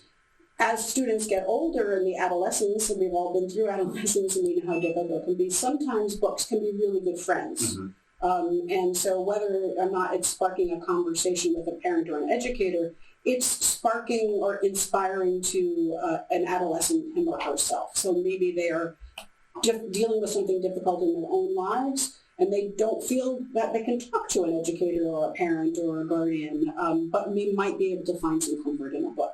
I feel like all libraries are book sanctuaries or information sanctuaries, and taking explicit steps to ensure that challenged books are preserved and made available is important work to do.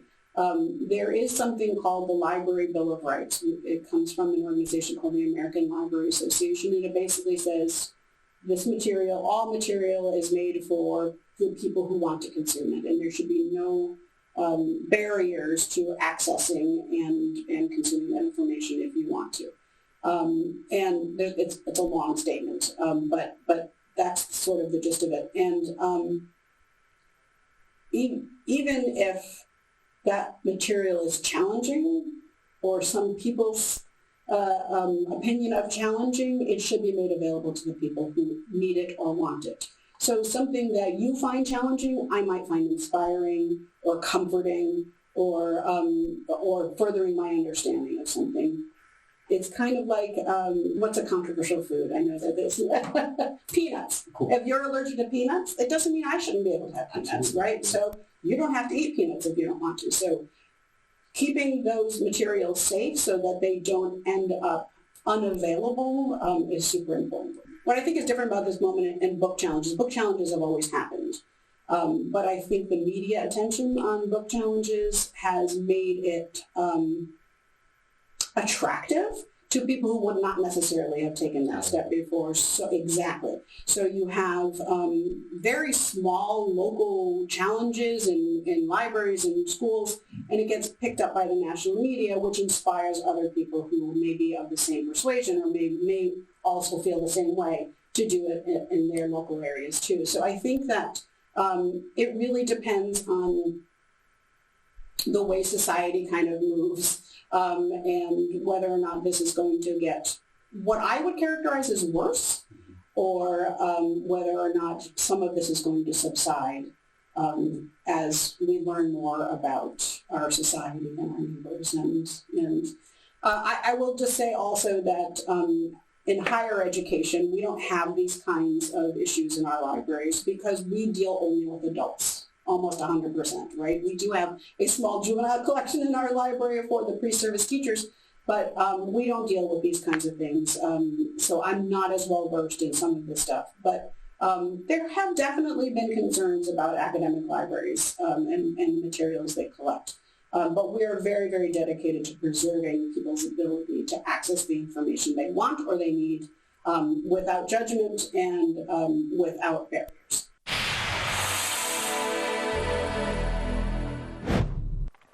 So banning books, definitely something that I think some Americans are concerned about, perhaps rightfully so, as some would argue that this was, maybe even a form of censorship. But on the other side, you have a lot of parents who are concerned about what their kids are learning in the classroom. Yeah, Jacob, this is true. Books like Harry Potter, the Bible, even Dr. Seuss are being known as restricted on kids and how they're supposed to look at books. Jake, I have a question for you. Did you grow up reading To Kill a Mockingbird?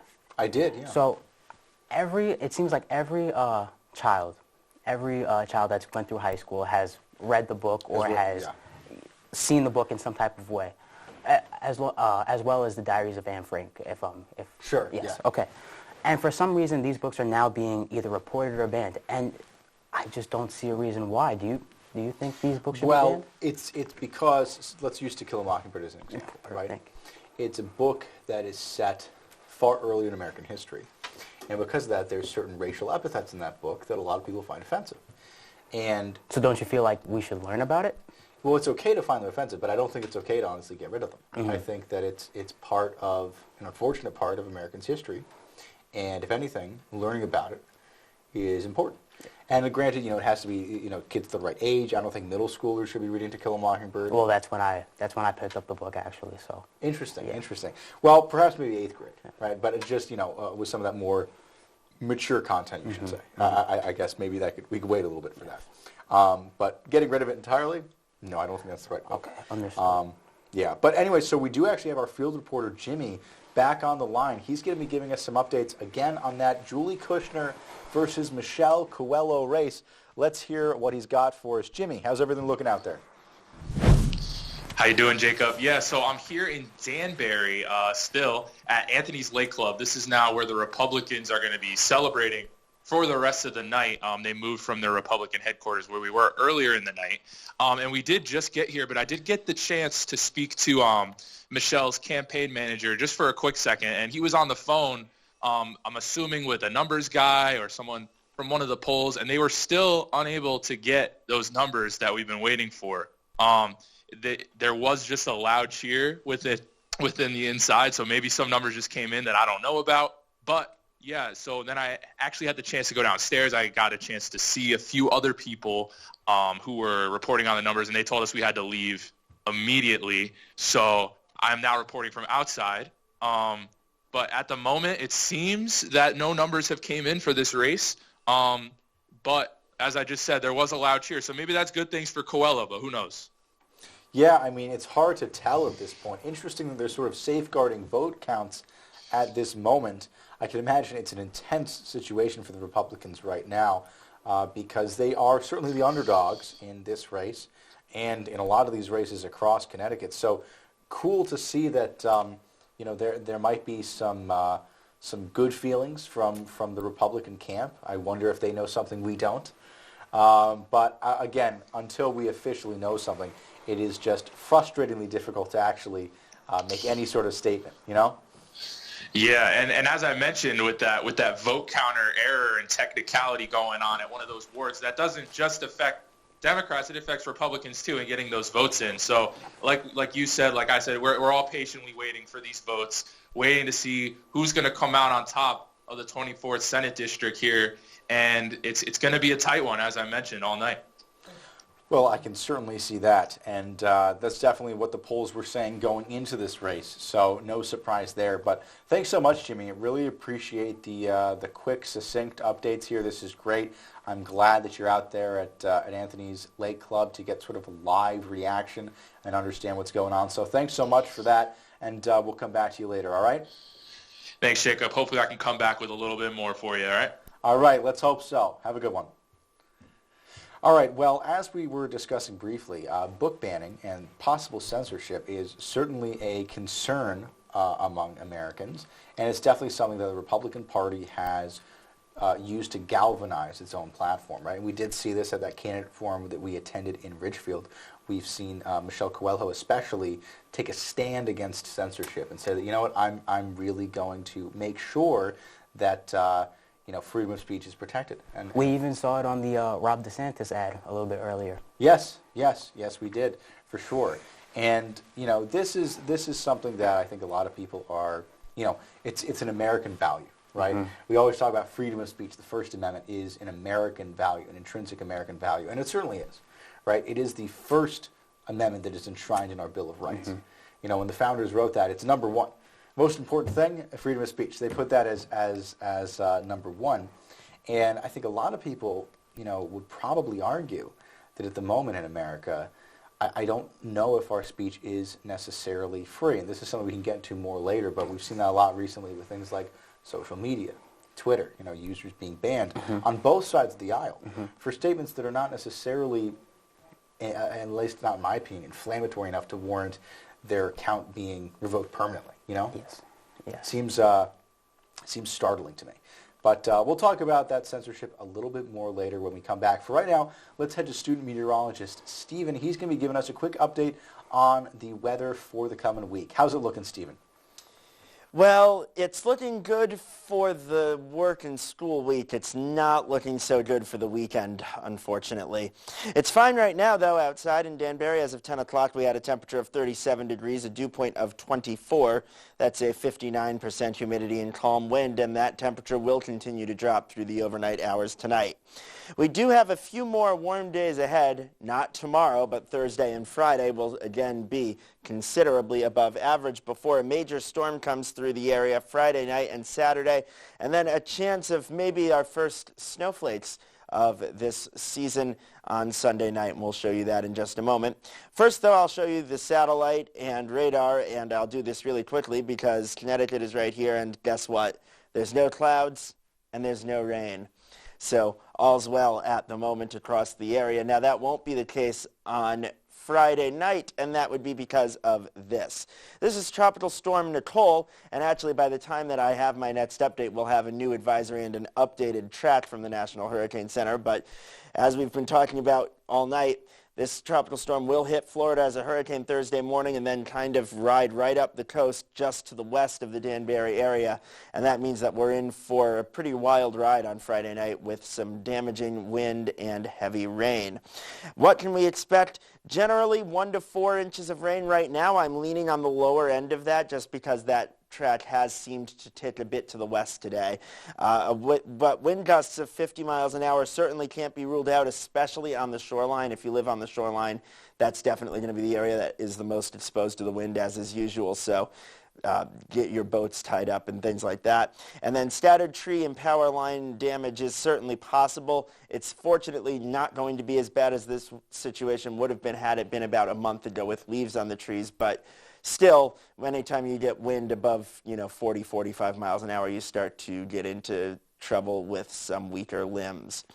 So our forecast for tonight, 25 degrees, mainly clear, but a hard freeze is expected with those light winds and clear skies. Good night for radiational cooling all the way down into the mid-20s tonight, so definitely make sure that you do cover those plants.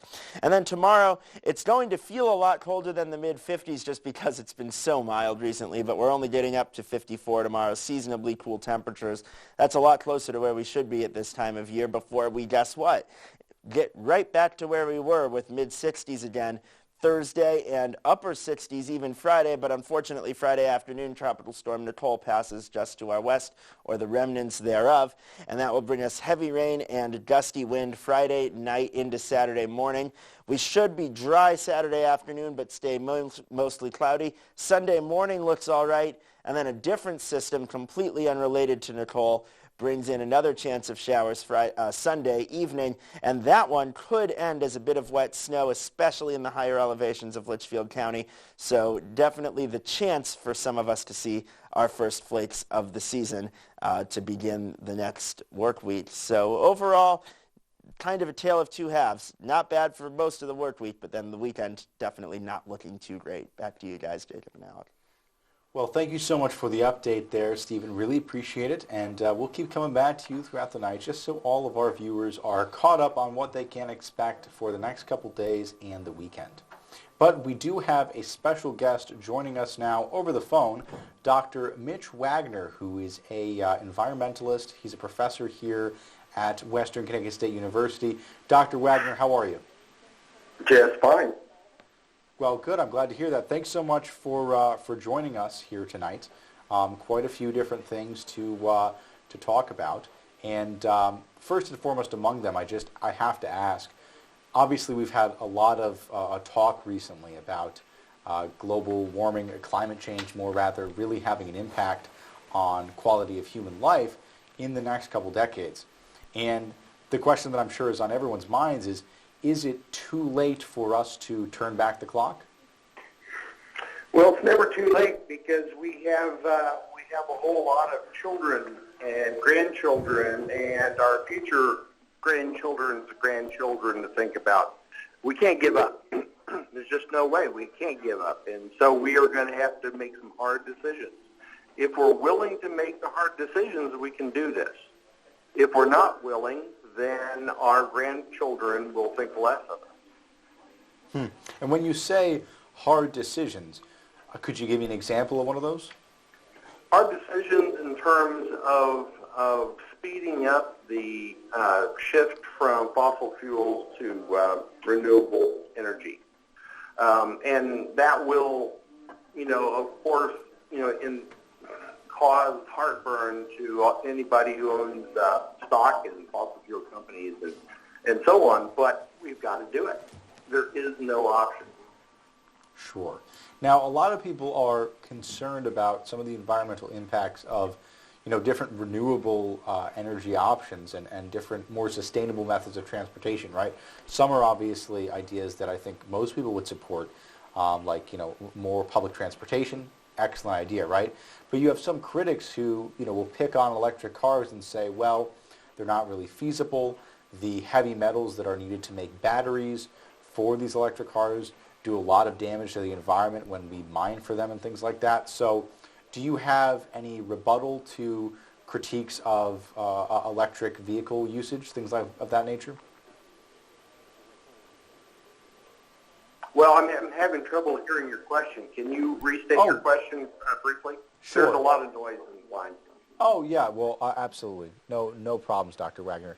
Pretty much what I'm asking is there's a lot of people who are critical of electric vehicle usage because they feel that in order to make these electric vehicles, there's a lot of damage done to the environment while mining for certain metals and things like that. So I guess the question is, are there negatives? I don't know. You're the expert. Are there negatives when it comes to creating these electric vehicles, and do those negatives, are they outweighed by the positives? No. There's always negatives to any industrial process.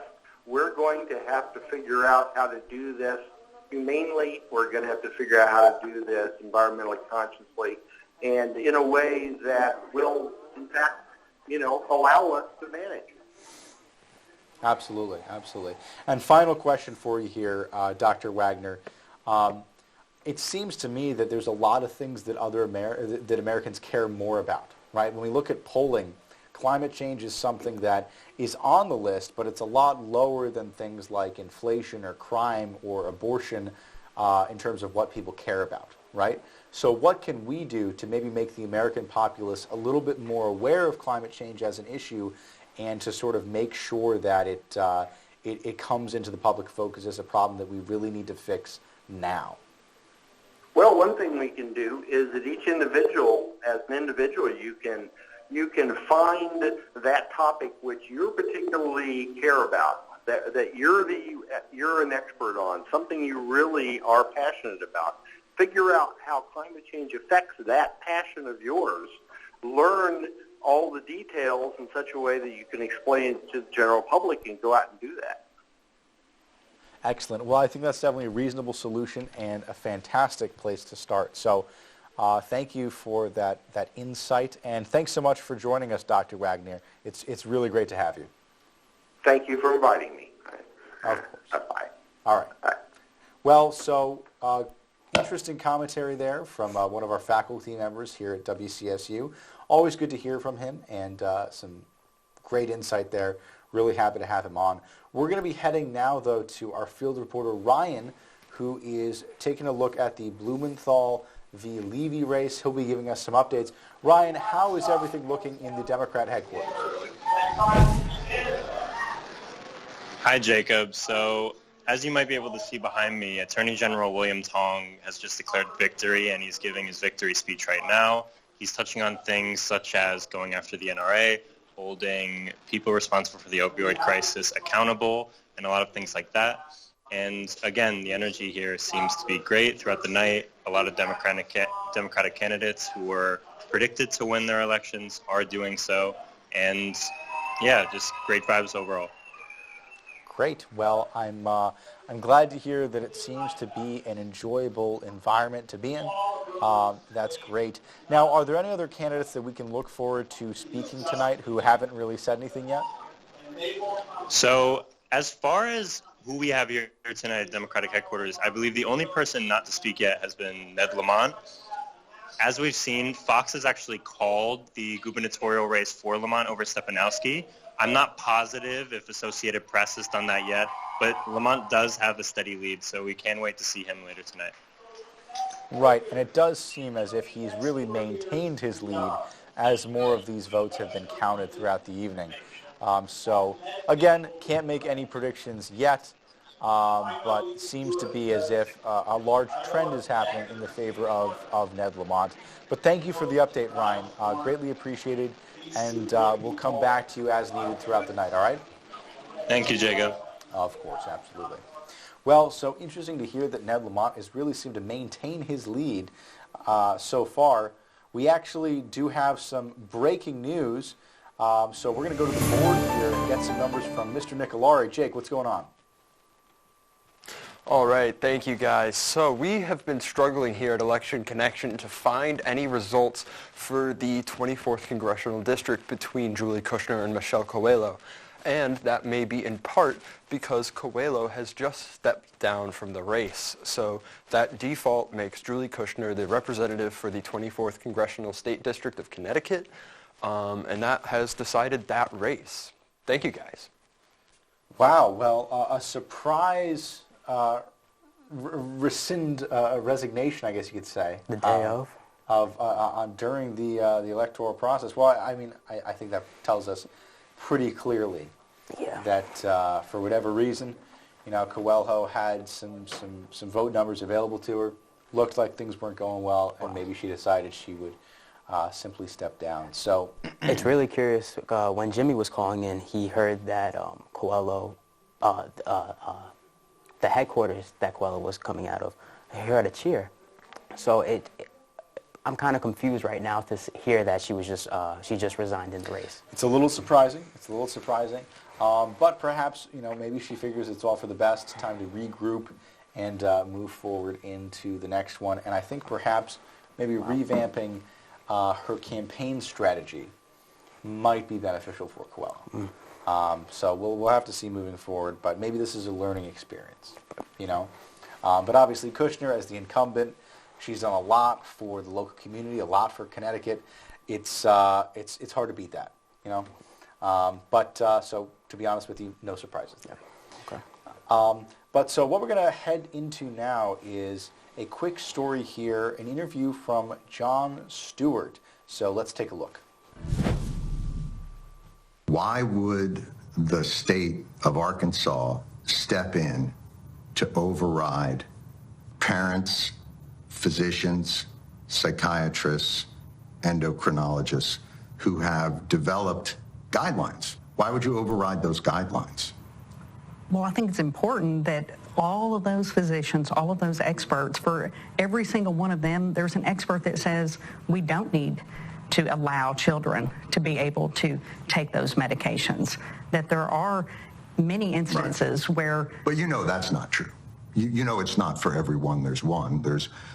These are the established... Well, I don't know that that's not true. I don't know that... Then why would you pass a law then if you don't know that that's true? Wouldn't you? Well, I know that there are doctors, and that we had plenty of people come and testify before our legislature who said that we have 98% of the young people who have gender dysphoria that they are able to move past that, and once they have the help that they need, no longer suffer from gender dysphoria. 98% without that medical treatment. That's an incredibly made-up figure.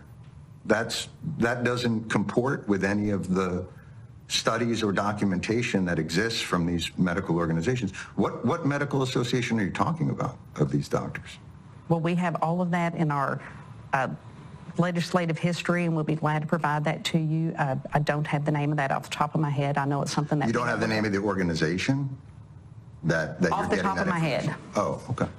But yes, we have all of that cited in all of our briefs. You're suggesting that protecting children means overriding the recommendations of the American Medical Association, the American Association of Pediatrics, the Endocrine Society. We don't have enough data. We don't have enough to show that these drugs are effective and that these children are better off, and that we should encourage these. Or it's not enough for you. Let me try and flip it a different way and see if maybe this can help. In Arkansas, if you have pediatric cancer, and obviously we all want to protect children, I think we established that earlier, whose guidelines do you follow for pediatric cancer? Well, I think if my child, who is 4, if I was faced with that terrible decision, then I would be speaking to my doctor. And if my doctor recommended something that I disagreed with, then I would get a second opinion. And that's what I believe that these parents need to make sure that they're encouraged to get numerous opinions when they're talking about an irreversible step. You're not letting them. The state's not saying get another opinion. What they're saying is you can't. What you're actually saying is the opposite. No, that's actually not at all what the state said. The state simply said that you cannot perform these procedures, and so parents should get another opinion, and children should want to have another opinion. But that's not... Because again, these are 9, 10, 11, 12 So if your child is suffering from pediatric cancer, and the state comes in and says to you, they recommend chemotherapy, but we're not going to let you do that. You can't. We think you should get a different opinion, and here's the organization we think you should get the opinion from. They're not the mainstream, but they're an organization. So that's who you have to be treated by. Does that sound like something you would accept? I think that's a very extreme example. That's not at all in line with what we're talking about. We're not saying that at some point, because when you have cancer, it literally is, particularly pediatric cancer, and having friends that have lost children to pediatric cancer, having a 4-year-old, I'm sure... I've got some bad news for you. Parents with children who have gender dysphoria have lost children to suicide and depression. They absolutely because it's acute. And so these mainstream medical organizations have developed guidelines through peer-reviewed data and studies. And through those guidelines, they've improved mental health outcomes. So I'm confused why you follow AMA guidelines and AAAP guidelines for all other health issues in Arkansas, because we checked, but not for this. It's simply saying, let those young people who are facing gender confusion and dysphoria, allow them to become adults and to make that decision. Allow a child to be a child. So here's where we have our crossroads. You've made the determination that protecting these children means not giving them access to the guidelines and care that have been designed by medical and mental health professionals for children expressing gender dysphoria. And I'm asking you again, what are your qualifications to step in and say, no, keeping you from that care is protecting you. You've made that determination. Well, these are irreversible decisions that these children at these young ages are making, or that their They're parents not are making the decision. You're making it sound like a 9-year-old walks into a doctor's office and says, give me some testosterone. And the doctor goes, oh, thank God, because we're wanting to create an army of transgenders because we're crazy. And they go right in like... No, we passed a law to protect the children in Arkansas, and I think that's what is important. Again, the medical community disagrees with you that Well, that's not all of the protecting medical community. Who doesn't? We have had experts testify here in Arkansas. Okay, from what medical organizations? Well, we have all of those in our briefs, and I apologize that I wasn't prepared to have a Supreme Court argument today in front of you, but we are going to have arguments on this case when the time comes. Well, so very interesting interview there from John Fetterman, definitely making his point clear about him wanting young children to have access to different methods of transgender health care. But we're going to be heading now to our field reporter. He'll be giving us some updates in the field. So, Tyler, how's everything looking out there? Yeah, Jacob. So we're back here at Jahana Hayes Democratic Campaign headquarters, and I don't know if you could see, but there's no longer anybody inside of there. They've all relocated to a nearby Marriott hotel where they'll be either celebrating or grieving. So the latest statistics that I've seen in the numbers so far is around 25% recorded votes. And Jahana Hayes has received roughly 53% of those votes, and George Logan is around 47%. So, as I said, only a quarter of the votes have been counted. This race is way too early to call, and it is razor tight as we expected. Absolutely. Well, I have to say, things are getting close here. We're seeing that in Connecticut. We're seeing it across the nation, in Pennsylvania, for example. The margin between Oz and Fetterman just keeps getting closer. So really interesting stuff here, and thank you so much for the update there, Tyler. So we'll come back to you throughout the evening, but thank you, and I look forward to hearing more. Thank you, Jacob. Absolutely. Well, a lot of different races to cover tonight, a lot of different things that we're going to be coming back to periodically just to make sure that you're all updated well on everything that's happening in Connecticut and around the nation. And as I just said to Tyler, I mean, holy cow, things are tight. It's hard to tell where any of these races are going to be swinging or what might happen. You know, we're seeing in Ohio the race is a little bit closer than expected. We're seeing in Georgia the race is incredibly close, right, for governor. So crazy stuff there. And I mean, it's great to see it so close because it means that people are coming out and voting en masse. Yes. But it's just something that, you know, if you're in our position. Yeah, we kind of want to see the results. We want to see some numbers. We want to see some results. So it makes our job a little bit more difficult, but that's all right. That's what we're here for. So thanks so much for watching. We'll be right back. About half the people using public restrooms don't wash their hands. But it's the most effective way to prevent infection. It's simple. Just wash your hands. Get the facts. It's good for you, Connecticut. It's good for all of us. Speech isn't always spoken. Sometimes it's danced. Sometimes it's painted. Sometimes it's written. Sometimes it's all about the style. So I say what I love to say. What I need to say. What I have the right to say. Speech isn't always spoken. Know your right to express yourself. Your sneeze produces 5,000 bacteria-filled droplets, and they can travel 10 feet. So sneeze into your sleeve, and you'll reduce the spread of infection. Get the facts. It's good for you, Connecticut. It's good for all of us.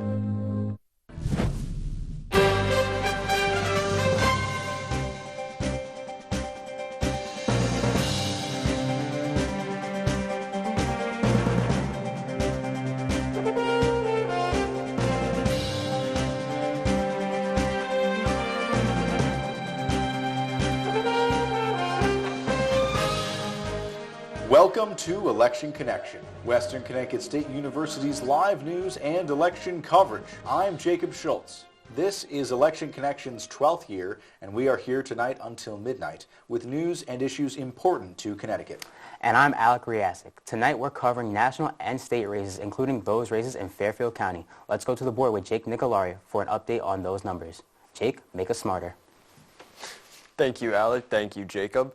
Tonight at about 11 o'clock, we will be covering races both in-state and out-of-state. This is going to be very important to the Senate, the House of Representatives. The ballot measures in Connecticut are still looking like a yes. We're at about a 60% yes, 40% no, to allow for the CT legislature to start writing an amendment for early voting. First, we're looking at the CT race between Governor Ned Lamont and his opponent, Bob Stefanowski. Currently, Ned Lamont is about 30,000 votes ahead, keeping his lead, but it is not, once again, not anything that guarantees that Ned Lamont will win. As we announced before, Richard Blumenthal by AP Associated Press has been decided the winner over Leora Levy.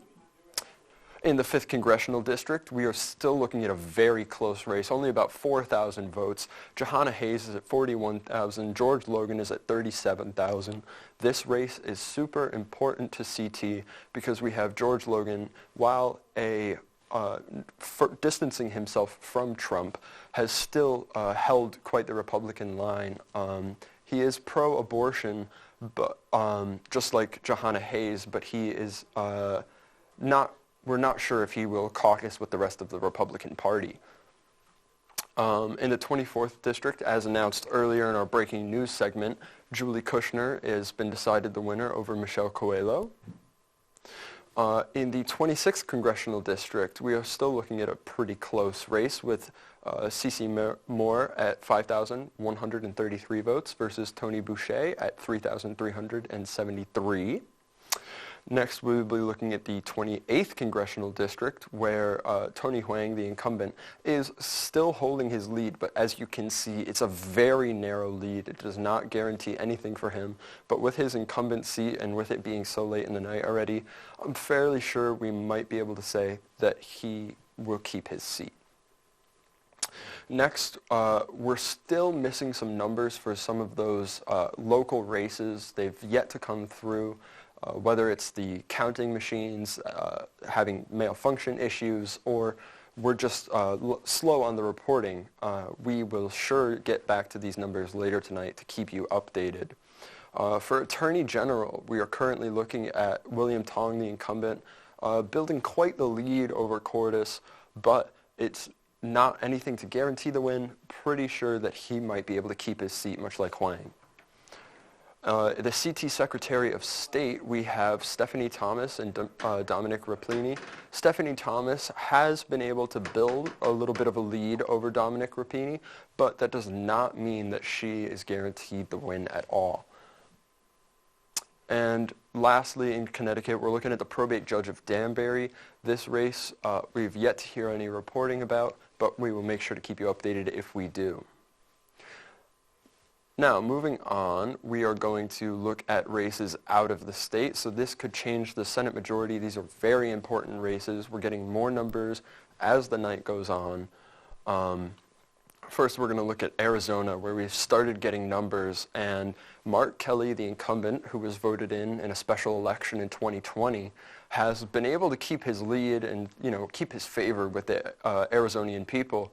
But Blake Masters is giving Kelly quite the run for his money, getting 522,000 votes so far. Next, we're going to be looking at the Georgia Senate race. Now, this race, once again, the counting has been impeccable. This is a very close race, but Herschel Walker, as you can see, has been able to build a lead over Warnock.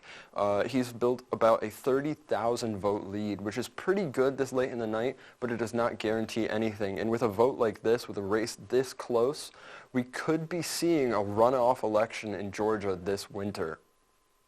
Next, we look at the Nevada Senate, and polling places in Nevada were supposed to close at 10, and we were supposed to start getting results, but we still have not heard anything from Nevada.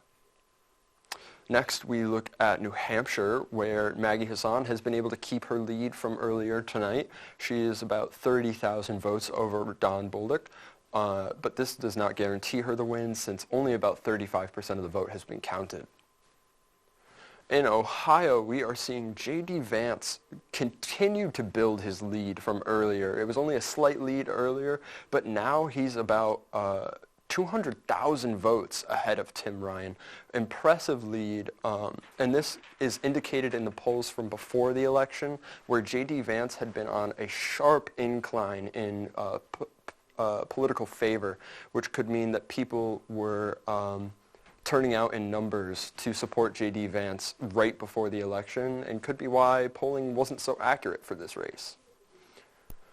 In Pennsylvania, we're looking at a race that keeps getting closer as the night goes on, most likely because mail-in ballots and early ballots favor John Fetterman, the Democrat, while in-person voting favors Mehmet Oz. But this race is they're still keeping quite the distance between each other. John Fetterman has a bit of a lead, but once again, much like the other races, does not mean that we can guarantee Fetterman the win. In Utah, numbers have just started coming through. We've got 1,000 votes for the independent Evan McMullen, and we've got almost 5,000 votes for our incumbent Mike Lee. This is most likely going to go to Lee, but these early numbers have no sway on that prediction. And in Wisconsin, we're looking at Mandela Barnes and Ron Johnson, the incumbent. And Ron Johnson has been teetering his lead over Barnes, but Barnes has been able to give Johnson quite the run for his money. Next, we'll be looking at Washington, and these results should be coming out just about now and later into the night, because the polling places in Washington have just closed as of about 6 minutes ago. So we will make sure to keep you updated on these races and the other ones previously shown as the night continues. Back to you guys in the studio. Thanks so much for the update there, Jake. Really appreciate it. A lot of these races still incredibly close. Really almost impossible to call or make any prediction. We've seen in the last few hours, Dr. Oz went from trailing Fetterman by about 5% to now, correct me if I'm wrong, but I believe, according to the Associated Press, that he's now shrunk the margin to Fetterman only having about a 1.5% lead. So it's going to be a lot to see, I mean, who knows? It's scary how fast the numbers change. Yeah, it is quite something. But so we're going to be heading now to our field reporter, Ryan. He's in the field giving us some updates on the Blumenthal-Levy race. So let's hear from him. Ryan, how's everything looking out there? Thank you, Jacob. So not much has changed since we last checked in. William Tong finished his victory speech. Of course, he won the Attorney General race. And just to recap, we've had Dick Blumenthal do his victory speech. We've now had Tong do his victory speech, and it seems like everyone here is now waiting for Ned Lamont to do his. He's been ahead by a steady margin. We've heard that places like Fox News have called the election for him quite early, so it seems like everyone here is still waiting. And as Jake had alluded by pointing to the national elections, everyone's eyes are starting to seem to focus on those. Going into tonight, of course, we're at the Democratic headquarters, so everyone seemed to be holding their breath in, seeing if we were going to see a red wave. But at least for now, it looks like it's been a bit of a red trickle, so everyone seems quite happy about that. But obviously, there's a lot of results to still come in, so we'll see. Absolutely, and it is very hard to predict. Granted, I mean, as I just mentioned to Alec here, we saw the Pennsylvania race shift from Fetterman having a 5% lead to now just over a 1% lead. And that change happened in an hour, I want to say, right? So I certainly don't think the same would happen here in Connecticut. It's a totally different scenario, right? But as we look at different races in Arizona, in Nevada, in Ohio, it's really important to understand that, in Ohio, we could see the Republican candidate lose his lead in 30 minutes. It just depends how these votes are counted, what votes were counted first, that kind of thing, which is why until we start to get above 95%, of votes being counted, it's nearly impossible to make a prediction. But I'm curious as to why Ned Lamont, he seems to be holding out for his speech. He must have something special to say. So yeah, looking forward to hearing what Lamont has to say, and I think it's going to be quite a fun time. Yeah. I feel like. But all right, Ryan. Well, thank you so much for joining us. I appreciate it, and we'll let you go. We'll come back in just a bit. All right. Thank you, Jacob. All right, of course. Well, so as I just said to Ryan, these numbers are coming in. They're coming in fast. They're changing every minute here, really. Yeah. And the Associated Press really does a fantastic job. And if Fox News is correct, which I don't think that they're not, why do you think that Ned Lamont's waiting so long to give his victory speech? Well, I think he probably is. He's been doing this for a while. Yeah. He's a professional. And what Lamont wants to set is the precedent that I'm not going to give my victory speech until I've actually been declared the winner. You know what I mean? He doesn't want to come in preemptively, even if he does end up winning. Yes. I don't think he wants to be classy, and he probably in his head feels like it would be, almost immature of him to give a preemptive victory speech, which I respect actually. Mm-hmm. I think there's a certain candor to that maybe we need more of in American politics. So it's nice of him. It's nice of him. But also, who knows? Maybe he's nervous. maybe he's nervous to give a speech. I don't know. But he's a career politician, so I doubt that. But yeah, very interesting stuff. Very cool things, and I'm really excited to see personally how the Pennsylvania race turns out. Yes, yeah. That's one that I know there's a lot of eyes on, especially after that last debate. Really makes you wonder if Fetterman should have been up there, or if perhaps his campaign managers should have said no to that one. Very unfortunate. But anyways, so what we're going to look for now is we're going to head to some weather updates from our student meteorologist, Steven. Steven's going to give us the look at what the next couple days are going to be like outside. How are they looking, Steven? Well, the next couple of days look good, and you know what? I was just looking at more information regarding the weekend system, and you know what? It's changed just like a lot of the polls of the results have changed tonight over the last hour or so. So I'll talk to you about that in just a minute. Right now, as of an hour ago, I'll update this for our next weather session here. But right now we have a temperature of about 37 degrees in Danbury, dew point of 24. That's a 30.6 pressure, 59% humidity, calm wind as of 10 o'clock. It's a bit cooler now. A few more warm days are ahead. Now, I should say that's not tomorrow. It's Thursday and Friday. We are still looking at a major storm Friday into Saturday, but it's not quite as big as it looked about an hour or two ago, and I'll show you why in just a minute. And maybe we get to see our first flakes on Sunday night as well. We'll get to that later on. First, I do just want to briefly flash through the satellite and radar. Here's your satellite. Here's Connecticut. There's no clouds. Here's the radar. There's no rain. So there's nothing to speak about right now, but it's the weekend, unfortunately, that presents some problems for us. And that would be thanks to this Tropical Storm Nicole, which is now actually very near hurricane status. It's only 5 miles an hour short. And it will be making its way into South Florida and then moving up the coast. But I want to point something out. Do you remember how an hour ago these little white circles here had the letter S in them for storm? They now are the letter D, which is depression, which is actually slightly weaker. And that's likely due to the fact that this system is moving further inland and away from the water, so it can't re-intensify quite as much. And that means that perhaps we get a bit of a break with a slight bit of lesser winds than we were originally expecting. So 1 to 4 inches of rain still seems reasonable. Again, I prefer those lower amounts right now. I think a lot of us are falling in that 1 to 2 inch range, but there's enough wiggle room that the 3 or 4 inch totals could certainly still work their way into the state with a little bit more of a track wobble.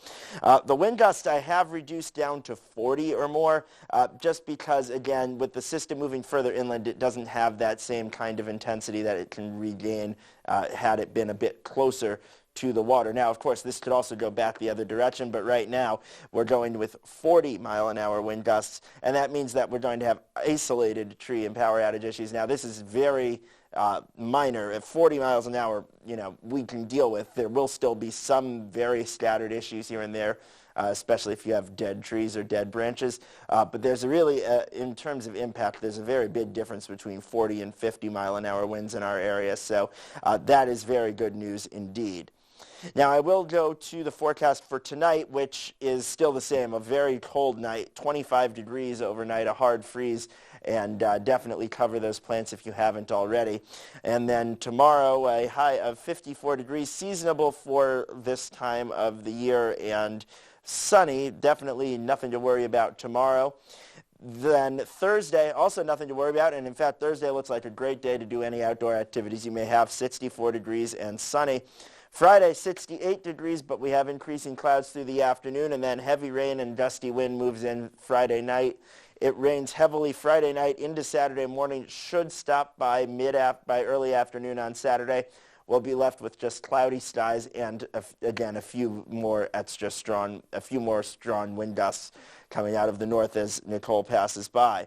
Saturday afternoon, Sunday morning, dry. Then Sunday afternoon, a completely different system looks to bring us at least some showers and possibly a snowflake or two at the end, especially in the higher elevations of Connecticut. So another couple of days of sunshine, and then we start getting into trouble right in time for the weekend, which is not ideal, but at the same time, it is a bit better than it was about an hour and a half ago. So overall, I think that's pretty good news. Let's go back to Alec and Jake. Thanks so much, Steve. Really appreciate it. Very cool stuff here, and glad to hear that perhaps that storm won't be as bad as we initially thought. We're going to be heading now to a quick update from one of our field reporters. He's going to be giving us some updates on the Kushner v. Coelho race here in Connecticut. So our field reporter, Jimmy, let's hear from Kushner. Yeah, Jacob. So last time I talked to you, we didn't have any results, and we were over at the Republican headquarters. But now we're here at the Democratic headquarters with some results, and I'm here with Julie Kushner. First off, congratulations on the big win. And anything you have to say, like going forward, like what are the plans, what are the goals for the district? Well, I have to say, first of all, it's just been an incredible night. I've represented this district for 4 years, and I'm looking forward to the next 2 years because I feel like we've come together as a community, and that's sometimes very hard to do. And when I know you were in the room tonight and you saw the diversity of the people from Ridgefield to New Fairfield and all those folks from Danbury, we just have a very dynamic district. And so my plans are to work on a statewide level on some really important issues. I've been chairing the working group on indoor air quality in our public schools, and that's so critical to our students' learning and their health, and the people who work there, too. So I intend to work on that. I've been ongoing working on the Firefighters Cancer Relief Fund and how do we really address the problems of our public servants who risk their lives but unfortunately often get cancer in that process, and we need to take care of them. There's big issues still from the pandemic, like the heroes pay, the pandemic pay, which we know we need to go back in and put more money in there and make sure we've covered all the people we need to cover. So there's a lot of things that don't affect the whole state, but are really important to big segments of our state. Of course, schools affects everybody. But I also feel like there's going to be so many opportunities to continue the work we've done on a recovery for all, so that coming out of this pandemic, we look at how do we use our revenues, how do we gain revenue, how do we make sure that we're taking care of middle class and working families, and that we have a fair tax system, and that we're using those expenses well. So there's a lot yet to be done, and I probably left out half the things. I can't even think straight tonight, but it's been really an incredible night and an incredible win. Yeah, well, a lot of important stuff to unpack there. A lot of things going forward that we have to look forward to that are on the table for you and your team. Anything in specific that you want to say to the college students watching at home and the WCSU community, like going forward, or for college students, the value of a college education and being able to afford that, as it's so important today to get a job, to be able to like provide for your family. That piece of paper is very important, but it's becoming very hard to obtain. Anything you have to say? Absolutely. First of all, I love WestCon, and I'm so happy that I live in Danbury and we have this great institution here, and I would love to see us make even deeper connections between the community and the university community. But I think what's really important is that young people come out and vote, because your future depends on it. And, I think about that in terms of my kids and my grandkids. We need young people, and especially college students, to come out and make sure they're voting. We want to tackle the tough issues like climate change. We need to look at equity issues and make sure we're addressing the needs of everyone and that we live in a fair society. And I know young people, and I know especially WestCon students, care about these issues. We need to protect a woman's right to choose. These are the issues of today and the issues of tomorrow. But it's the young people that are going to have the biggest impact on our future. So I'm really thrilled that so many people have been engaged. I'm so glad that you are covering these races, and anything I can do to bridge those relationships between the community, between the students, just ask me, because I totally believe in everything you're doing there. Awesome. Well, I'm sure the whole WestCon community thanks you, and it's been a pleasure. Thank you, Julie. Thank you so much. And congratulations. Thank you. Have a great night. Well, and that's all we have.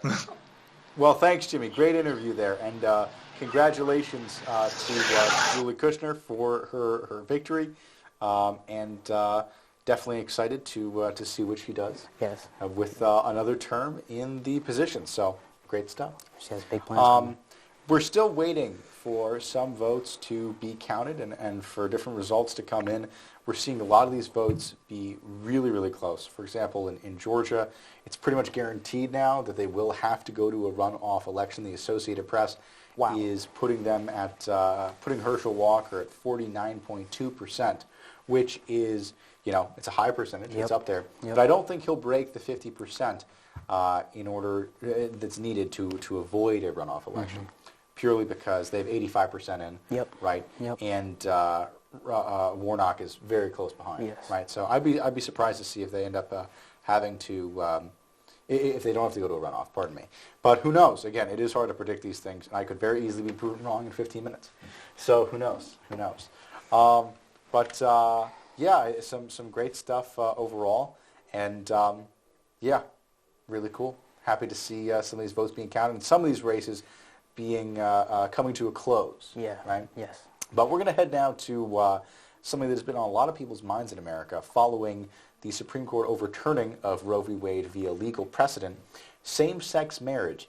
Is it on the chopping block again in America? Let's take a look.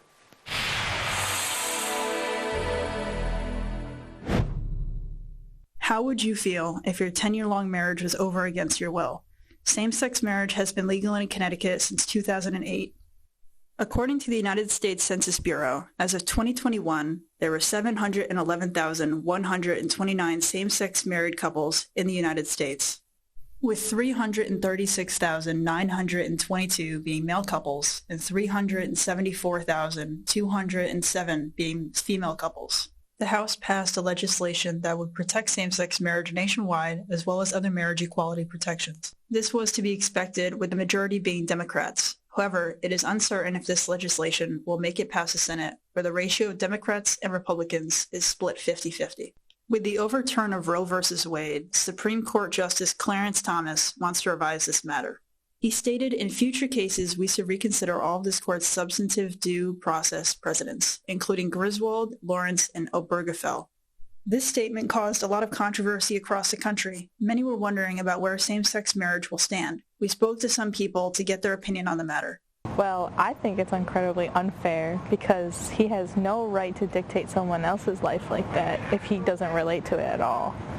What I feel is that the government shouldn't be sticking their noses in other people's businesses.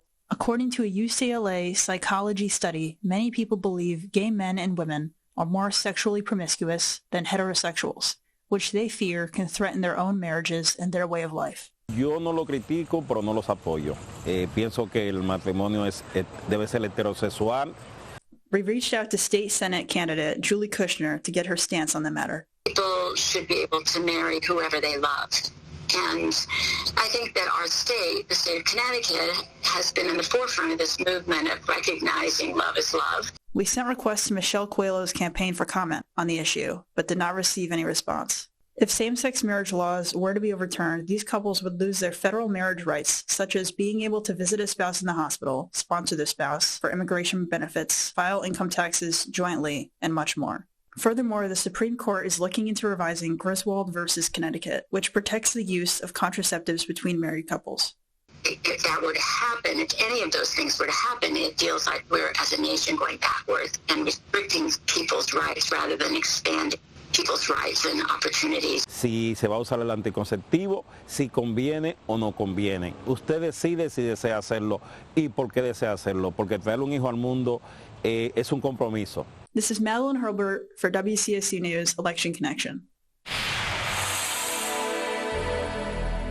So interesting story there, seeing that a lot of Americans are now again concerned by gay marriage possibly being threatened, granted some of the Supreme Court's most recent statements. However, we're going to just take a brief pivot from discussing that, and we're going to head to our field team. Believe we have our field reporter Tyler here to give us some information on the Johanna Hayes v. George Logan race. How's everything looking out there, Tyler? Yeah, Jacob, so a slight fluctuation since the last time we talked. It's jumped up to about 48% for George Logan instead of 47% previously. Obviously, only 37% of the votes have been recorded thus far. So still, as you've been mentioning, almost impossible to be able to call this one. It's fluctuating nonstop, seemingly. So this race will definitely be the closest, or one of the closest, as we've been projecting.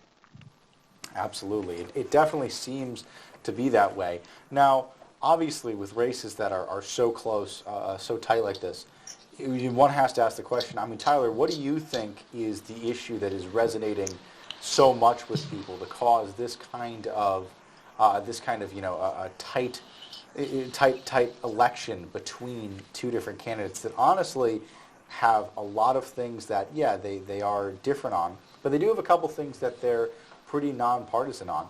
So I have to ask, which issue in particular, do you think there is one that resonates more with voters in this community or not? Yeah, Jacob, it could be a plethora of things, honestly. There's been a lot of speculation, especially earlier here. There was a bunch of supporters for Johanna Hayes just watching the news, reacting to some of the other people calling George Logan's campaign much stronger than hers. And the fact that he's painted himself as not the typical Republican, as I've mentioned before, and his stances on abortion being similar to hers as he's pro-choice, could all be factors in the way that these votes are being casted, and it could also lead him to a victory. We don't know at this point, but those are all factors that could possibly be swaying these votes. Absolutely. Well, it definitely seems like it, and whatever is the case here, I mean, we are close. We're getting down to the wire here. We have 30 minutes left, a little over 30 minutes left of broadcast time, unless we go late, which we might. We'll have to see. But I have to say, I mean, so far, it's amazing that so many of these elections are still up in the air. Florida, which is a pretty large state population-wise, was able to call theirs so early, and yet we have states like Ohio and Georgia and Pennsylvania, which are still not even close, which is just amazing to me. It must be very contentious out there. But thank you so much, Tyler, for the information. Really do appreciate it, and we'll come back to you shortly. All right. Thank you, Jacob. Of course. So obviously, we have in front of us A lot of things that are going on here and a lot of different races that we're going to be taking a look at. But just to remind anyone who just tuned in, you are watching Election Connection. This is Western Connecticut State University's live news and election coverage for 2022. Tonight, we're discussing national and state races, including races in Fairfield County. Let's go to the board with Jake Nicolari to get an update on those races. Jake, make us smarter. All right, thank you guys. So tonight we are going to look at, once again, all of the races, just like we did a little while ago. Ned Lamont versus Bob Stefanowski. Right now, we are unsure of who is going to win. We're not positive, but the Lamont campaign, we've heard from our field teams, is pretty confident that they have this in the bag. That does not guarantee anything. It's just that they're pretty sure that they might win. Like we've said, Richard Blumenthal won for Senate. Like Tyler was just talking about, the Johanna Hayes versus George Logan race is so close. A little more than 3,000 vote difference that this race could easily turn later in tonight or as more ballots are counted. Next, we're going to look at the 24th Congressional District. We already called this race Julie Kushner the winner.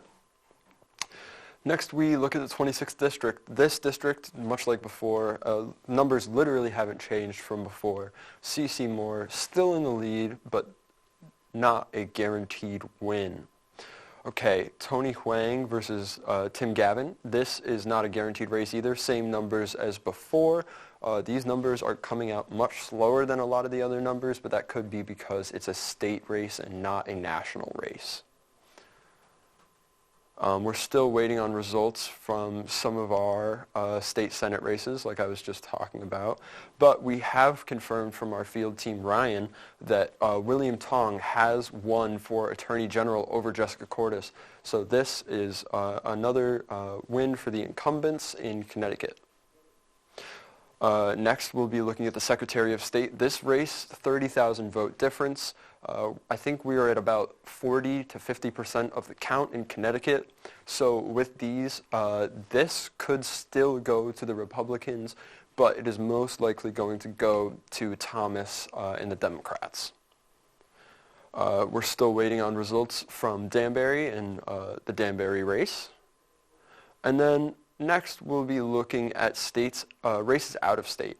Now, here we have Mark Kelly versus Blake Masters. Mark Kelly, once again, just elected in 2020 with a special election, versus Blake Masters, who has been a fully new name in politics, funded specifically by far-right Republicans. And he really is not doing as well as Mark Kelly or as they predicted that he would. So Mark Kelly still has a considerable lead over Blake Masters, but this does not guarantee anything as Arizona is still well into counting votes. Next, we look at Georgia, where Raphael Warnock and Herschel Walker both have 49% of the vote. Like I was saying earlier, this election, now with these numbers, I can almost tell you for sure, is going to run off into a December election where Georgia will finally decide who is going to represent them in the Senate. Next, we have Nevada, and interestingly enough, we still have not gotten any numbers from Nevada. But we move on to New Hampshire, where we see that Maggie Hassan is keeping her lead over Dan Bullock. It's about a 30,000 vote lead, but with only 40% of the vote being counted, this does not guarantee anything for Hassan. Next, we're going to be looking at the Ohio Senate, where J.D. Vance has been conclusively called the winner by the Associated Press and other news groups. J.D. Vance, similar to Blake Masters, is funded by many far-right groups, endorsed by Trump, and will definitely shake up the Senate as a new face in the Congress. Next, we have Pennsylvania, where we're looking at a very close race. I believe John Fetterman, with 1,975,000 votes, is at about 48 or 9% of the vote, while Mehmet Oz is at 47 or 48% of the vote. So much like Georgia, this race, super close. And this race has also been very contentious for legal battles on both the Republican and the Democrat side. Republicans going after mail-in votes and early voting, which is how many Democrats vote, and Democrats are right now going after Republicans for how they are trying to proceed in the counting of votes. Both of these cases will determine this race, so there is no way to call this race yet. Next, we look at Utah, where Mike Lee has been able to keep his steady lead over Evan McMullin. This lead is not significant, but with Mike Lee being the incumbent and numbers still coming in, we can't be sure. So we'll keep you updated if we get any more numbers before the end of the night. Now, in Wisconsin, Ron Johnson has actually been able to stabilize his lead, most likely because Republicans are the majority of day of voters. So those votes are just getting counted, and that is probably why he has been able to take the lead back from Mandela Barnes. And next in Washington, we are looking at Patty Murray, the Democrat incumbent, who is keeping a safe lead over Tiffany Smiley at nearly 200,000 votes. It's a significant and safe lead for her. And that is going to be all for the election coverage. Next, we will come back later tonight at some point. But for now, back to you guys in the studio. Well, thanks so much, Jake. Really appreciate those updates there. Interesting to see how the races and the numbers have fluctuated throughout the night.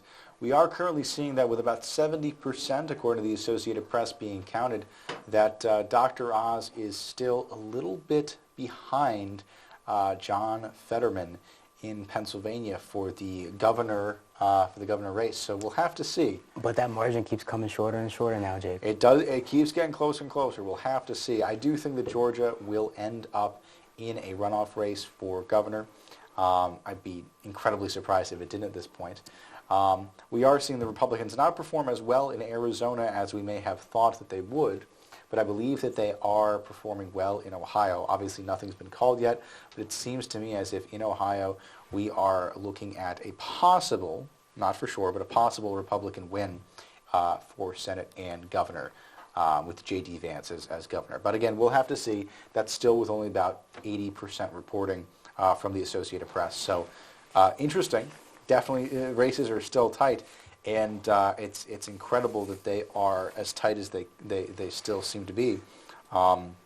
Honestly, you know, I'm curious as to see if we'll have to go into tomorrow and perhaps the next day before we actually get any official verdicts. Yeah. Speaking on the Pennsylvania race, do you think that John Fetterman, his change of stance on fracking, do you think that has anything to do with such a short lead that he's holding right now? Well, so what Fetterman did with fracking was about 2 years ago. He took a very clear stance that he didn't like fracking and he thought it was bad for the environment. He wanted to do some things to minimize how much drilling that Pennsylvanians could do. And the issue with that and the reason that it's not exactly a popular position for a politician to take in Pennsylvania is because it's a very large industry for them, right? They have a lot of jobs in the fracking industry. And in his debate with Mohammed Oz, he actually pretty much entirely backpedaled. And he said he's fine with fracking, he stands with fracking, and that he wants to make sure it's something that continues in Pennsylvania. Wow. So I think that sort of flip-flopping is not something that a lot of people who maybe rely on fracking for their livelihood, I don't think they're comfortable with that.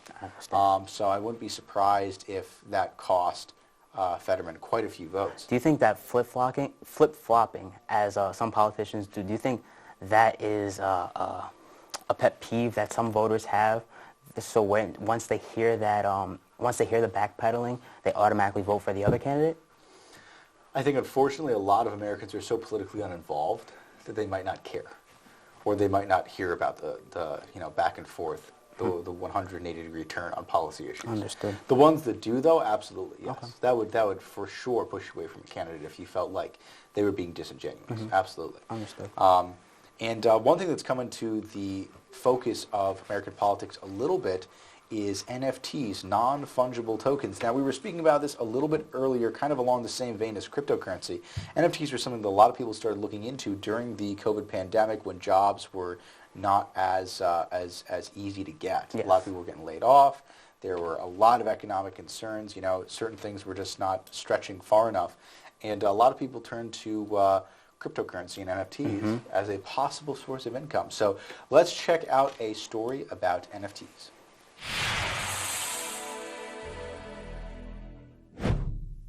Would you believe with some of these images, somebody paid over $10 million just to own the digital art? Well, candidates in Minnesota, California, Arizona, Wisconsin, and even South Korea have taken to the trend by selling their own these images. Someone paid over $10 million just to own what is an NFT? Art? Our reporter Stephen sat down with Dr. William Joel, retired professor emeritus for the Department of Computer Science at Western Connecticut State University, to discuss this innovative technology and its future. So if you can just give a very brief, like 10-second definition of what an NFT is. Okay, an NFT, non-fungible token, is the equivalent for various digital products equivalent to what Bitcoins are, using chains to make sure that if you receive a given digital product, you have the original, and that can't be faked, which makes it equivalent to having, for example, an original artwork. With this technology, candidates can use the tokens to reward donors, attract supporters, build community, and make campaign events exclusive to token holders, with one Republican senatorial candidate netting his campaign over $500,000, and companies like Numero are building platforms catering to this growing trend. Collectibles is a NFT platform to help you grow your grassroots community and raise more money. We'll be launching it in the next couple months, but what we wanted to start out with is actually just educating the community. We have more than 600 campaign staff on the wait list for electables. So in South Korea, President Yoon Suk Yeol, who recently won his nomination, issued over 22,000 NFT tokens. What would you say are some drawbacks of NFTs? Well, the drawbacks is that it is a specific technology based. It can be, think of the drawbacks with Bitcoins. People do Bitcoin mining, etc. They make profit out of buying, selling, and don't really own. A major concern for NFTs is how it adds to climate change. Storing the data of NFT and crypto assets uses a lot of energy, with the majority coming from non-renewable sources. Last year, Elon Musk tweeted that Tesla will be canceling Bitcoin transactions until they transfer to renewable energy sources. There are also concerns of dark money entering politics as crypto assets are lightly regulated. According to the Congressional Research Services, as of May 2022, the Federal Election Commission has not issued formal guidance on NFTs, but FEC Commissioner Ellen Weintraub has said that the use of NFTs fits plainly into the existing rules and regulations as long as it falls within contribution limits. Are NFTs just a fad or the future? Again, too early to say. This is Joshua Rodriguez and Stephen Grant for WCSU News, Election Connection.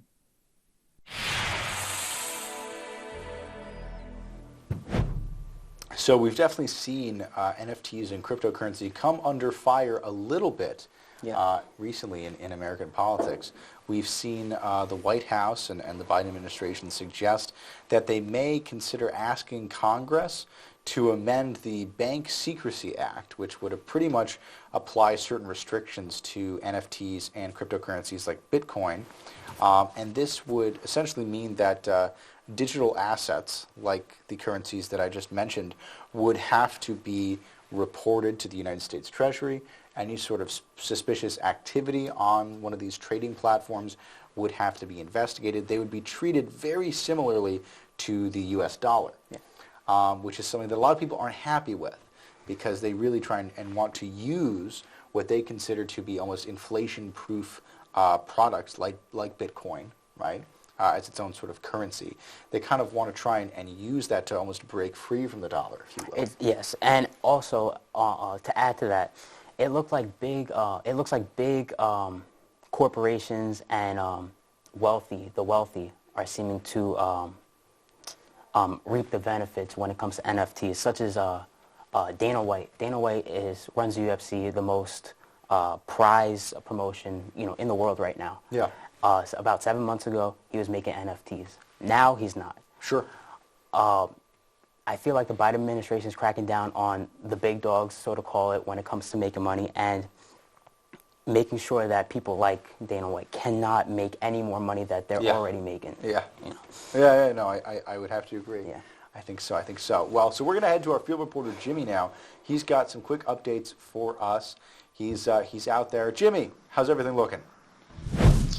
Yeah, Jacob. So I'm here at the Danbury Public Library, which is just across the street from Democratic headquarters. And I was just with you guys with that Julie Kushner interview. And she and her whole camp are just so excited to keep going and keep doing what they have been doing as a campaign, and as they've been in since 2018. They are very excited to get another shot and another crack at it. I can imagine. It definitely seems like something to be happy about. And when you were interviewing Julie Kushner before, she seemed ecstatic, right? Very excited as to what her next couple years are going to hold here. She's obviously already done a lot for Connecticut. So I'll be curious to see what she does in the future moving forward. Yeah, like I was mentioning earlier, the atmosphere here was just so electric. So many smiling faces here. We had a chance to go. I did mention this, to Republican headquarters, and as they were giving their concession speech, we got just the tail end of it, and they mentioned unity. They want to stay united as the Republicans, just together, and continue pushing what they believe is what's going to turn Connecticut around. They don't believe that the Democrats are going to do that, but it seems Democrats believe this is good. This is good. We are heading in the right direction, and keeping this group in power is going to be the best thing for Connecticut moving forward. Right, of course. And it's interesting that you specify that the Republicans are seeking unity, especially because recently we have seen some division crop up in the Republican Party. We're seeing a lot of Republican senators and governors and different politicians either be very pro-Trump or really want to leave the Trump-era Republican Party behind. So that's something that Republicans in Connecticut and nationwide are really going to have to grapple with over the next couple of years to redefine themselves as a party, to more accurately cater themselves to the average voter. So definitely something that we're going to have to look at, and Republicans are going to have to work pretty hard to pick which way they're going to go. But it's great that you got to hear at least part of the concession speech from the Coelho campaign. And thank you so much, Jimmy, for interviewing Julie Kushner before. That was a great interview. Really appreciate all the information that you've given us tonight. You've been doing a great job out there, so thank you. I appreciate that, Jacob. Thank you so much. Absolutely. Have a good one. You too, man. Be safe. Well, so great stuff there from our field reporter. Sounds like he got a brief listen to Michelle Coelho's closing statements, I suppose you could say. Obviously, she is the candidate in Connecticut who rescinded her campaign as the numbers started to come out tonight. But really quick here, we're going to take a break from some politics and check out the weather with student meteorologist Steve. So, Steven, how's everything looking? Well, unlike the last time I checked in, really not much has changed since the last time, but we'll run through it again here at 11 o'clock. Now, we do have one interesting thing that I want to point out. At 11 o'clock, the Danbury Airport reported that the temperature was 5 degrees warmer than it was at 10. I'm a bit suspicious of that. There's really not a meteorological reason that really should have happened. I wonder if there was some sort of an error reporting the data there, but either way, right now, officially the temperature is 43 degrees in Danbury with a dew point of 20. That's a 40% humidity, and wind out of the north at 8 miles an hour, which also adds to kind of my questioning of how the temperature could have gone up at night with the wind out of the north. It just doesn't make a whole lot of sense, but you never know. So a few more warm days are ahead. That is Thursday and Friday. Then we do have a major storm on Friday and Saturday, and that actually very much flips the pattern. I haven't really said that through the night, but that will flip the pattern into a much more November-like pattern next week. Definitely looks like we'll be well below average. And we do have a chance at our first flakes on Sunday night as a result of that, so we'll show you that in a moment. First up, satellite, nothing to talk about here. No clouds and no rain. So a nice night overall in terms of precip, but it is a bit chilly out there. What is going to be a concern Friday night, though, is this Tropical Storm Nicole, which is almost a hurricane, just 5 miles an hour short. It's expected to make landfall as a Category 1 in Florida, between Miami and Cape Canaveral. And then it'll shift off to the north and eventually pass very close to the Danbury area, perhaps just to our west. That puts us on the windier side of it. However, with the storm tracking more inland now than it was a couple of hours ago, we would see a bit less in the way of wind. So overall, that's not the worst thing that could happen. We do still, however, expect, unfortunately, as much as 1 to 4 inches of rain Friday night into Saturday. Now that, right now, I'm inclined to be on the lower end of that just because of the location of the storm. But the 4 inches is close enough that I can't completely rule that out, so we have to be careful about that. Winds gusting to 40 are possible with very scattered tree and power damage. Now, like I was saying earlier, there's a big difference between 40 and 50 miles an hour, especially here in Connecticut. 40 miles an hour we can deal with. We will have, there will be some twigs down and we'll get a few power outages here and there, but it certainly is nothing to be overly concerned about. So if it is indeed only in the 40 to 50 mile an hour range, that's a lot better than it would have been if we were in the 50 to 60 mile an hour range like it looked like we could have been a bit earlier tonight. And I mean, we still could be, but right now it does look like we will catch a bit of a break on the wind. So for tonight, one thing that we certainly are absolutely certain of is that there's going to be a very hard freeze tonight. We're going down into the mid-20s, so any plants must be inside. Wind out of the north 3 to 6 miles an hour. And then tomorrow is going to be a really nice day as long as you don't mind it being a little bit chilly.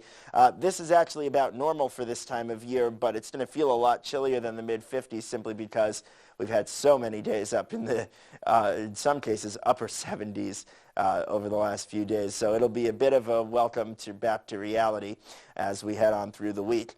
Thursday, though, it's right back to the mild air, 64 degrees and sunny, a beautiful day Thursday. Friday starts out sunny and warm, but then the clouds increase, and then whatever is left of Tropical Storm Nicole will hit us Friday night into Saturday with some heavy rain and gusty winds.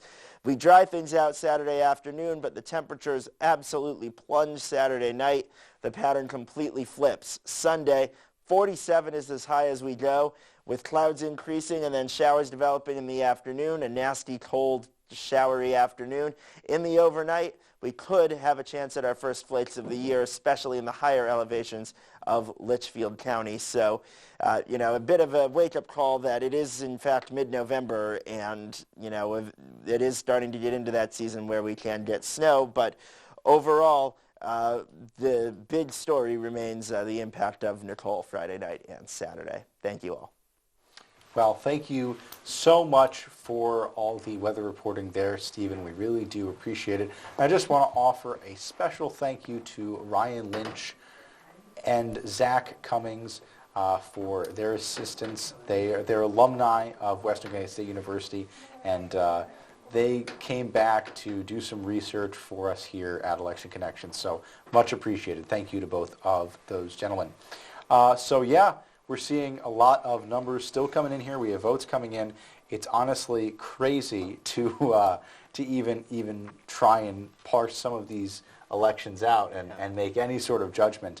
We are seeing here a lot of the governor races that were up for grabs go Republican, but again, quite a few of them are still up in air. We're still having Arizona, Nevada, Wisconsin, Michigan, New York are all still up in air, which is places where the Democrats are expected to win the governorship. As far as the Senate, a lot of these races are so close, it's hard to tell, though a few of them have been called already, especially in places like California. Now, what we're going to do is, real quick, we're just going to celebrate the WXCI 50th anniversary. We want to say a special thank you, to our student radio station here at WestCon, WXCI 91.7 FM.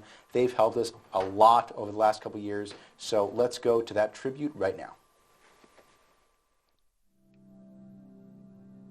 Rob Abbott, nicknamed Rabbit, began the first ever broadcast with, "Good afternoon. This is FM radio station WXCI in Danbury, beginning its first broadcast day."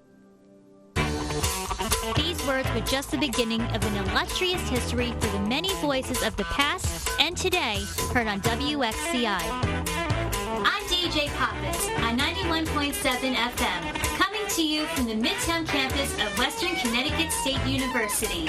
We will be celebrating 50 years of continuous student-run radio in 2023.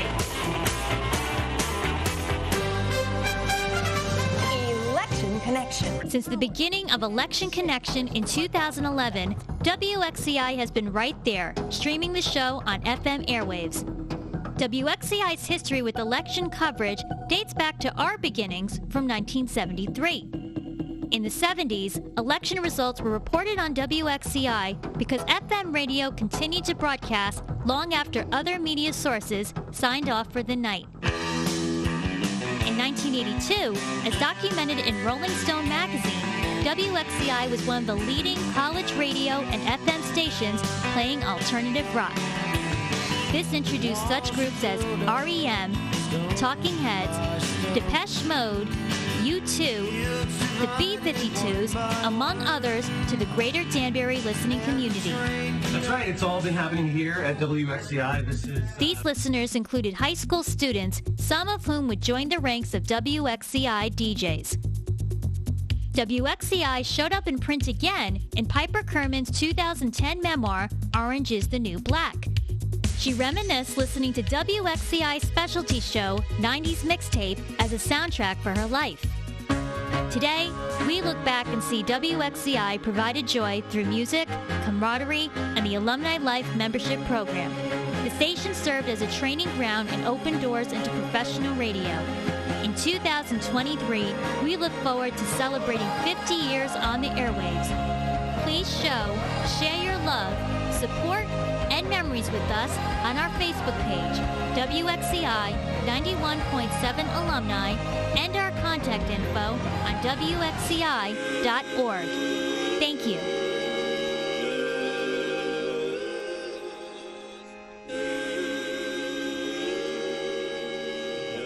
Well, thank you so much for joining us again after that brief tribute for WXCI. And again, 50-year anniversary of that radio station being on the air, just great stuff, and we can't wait to see the next 50 years of what WXCI has to offer the local community.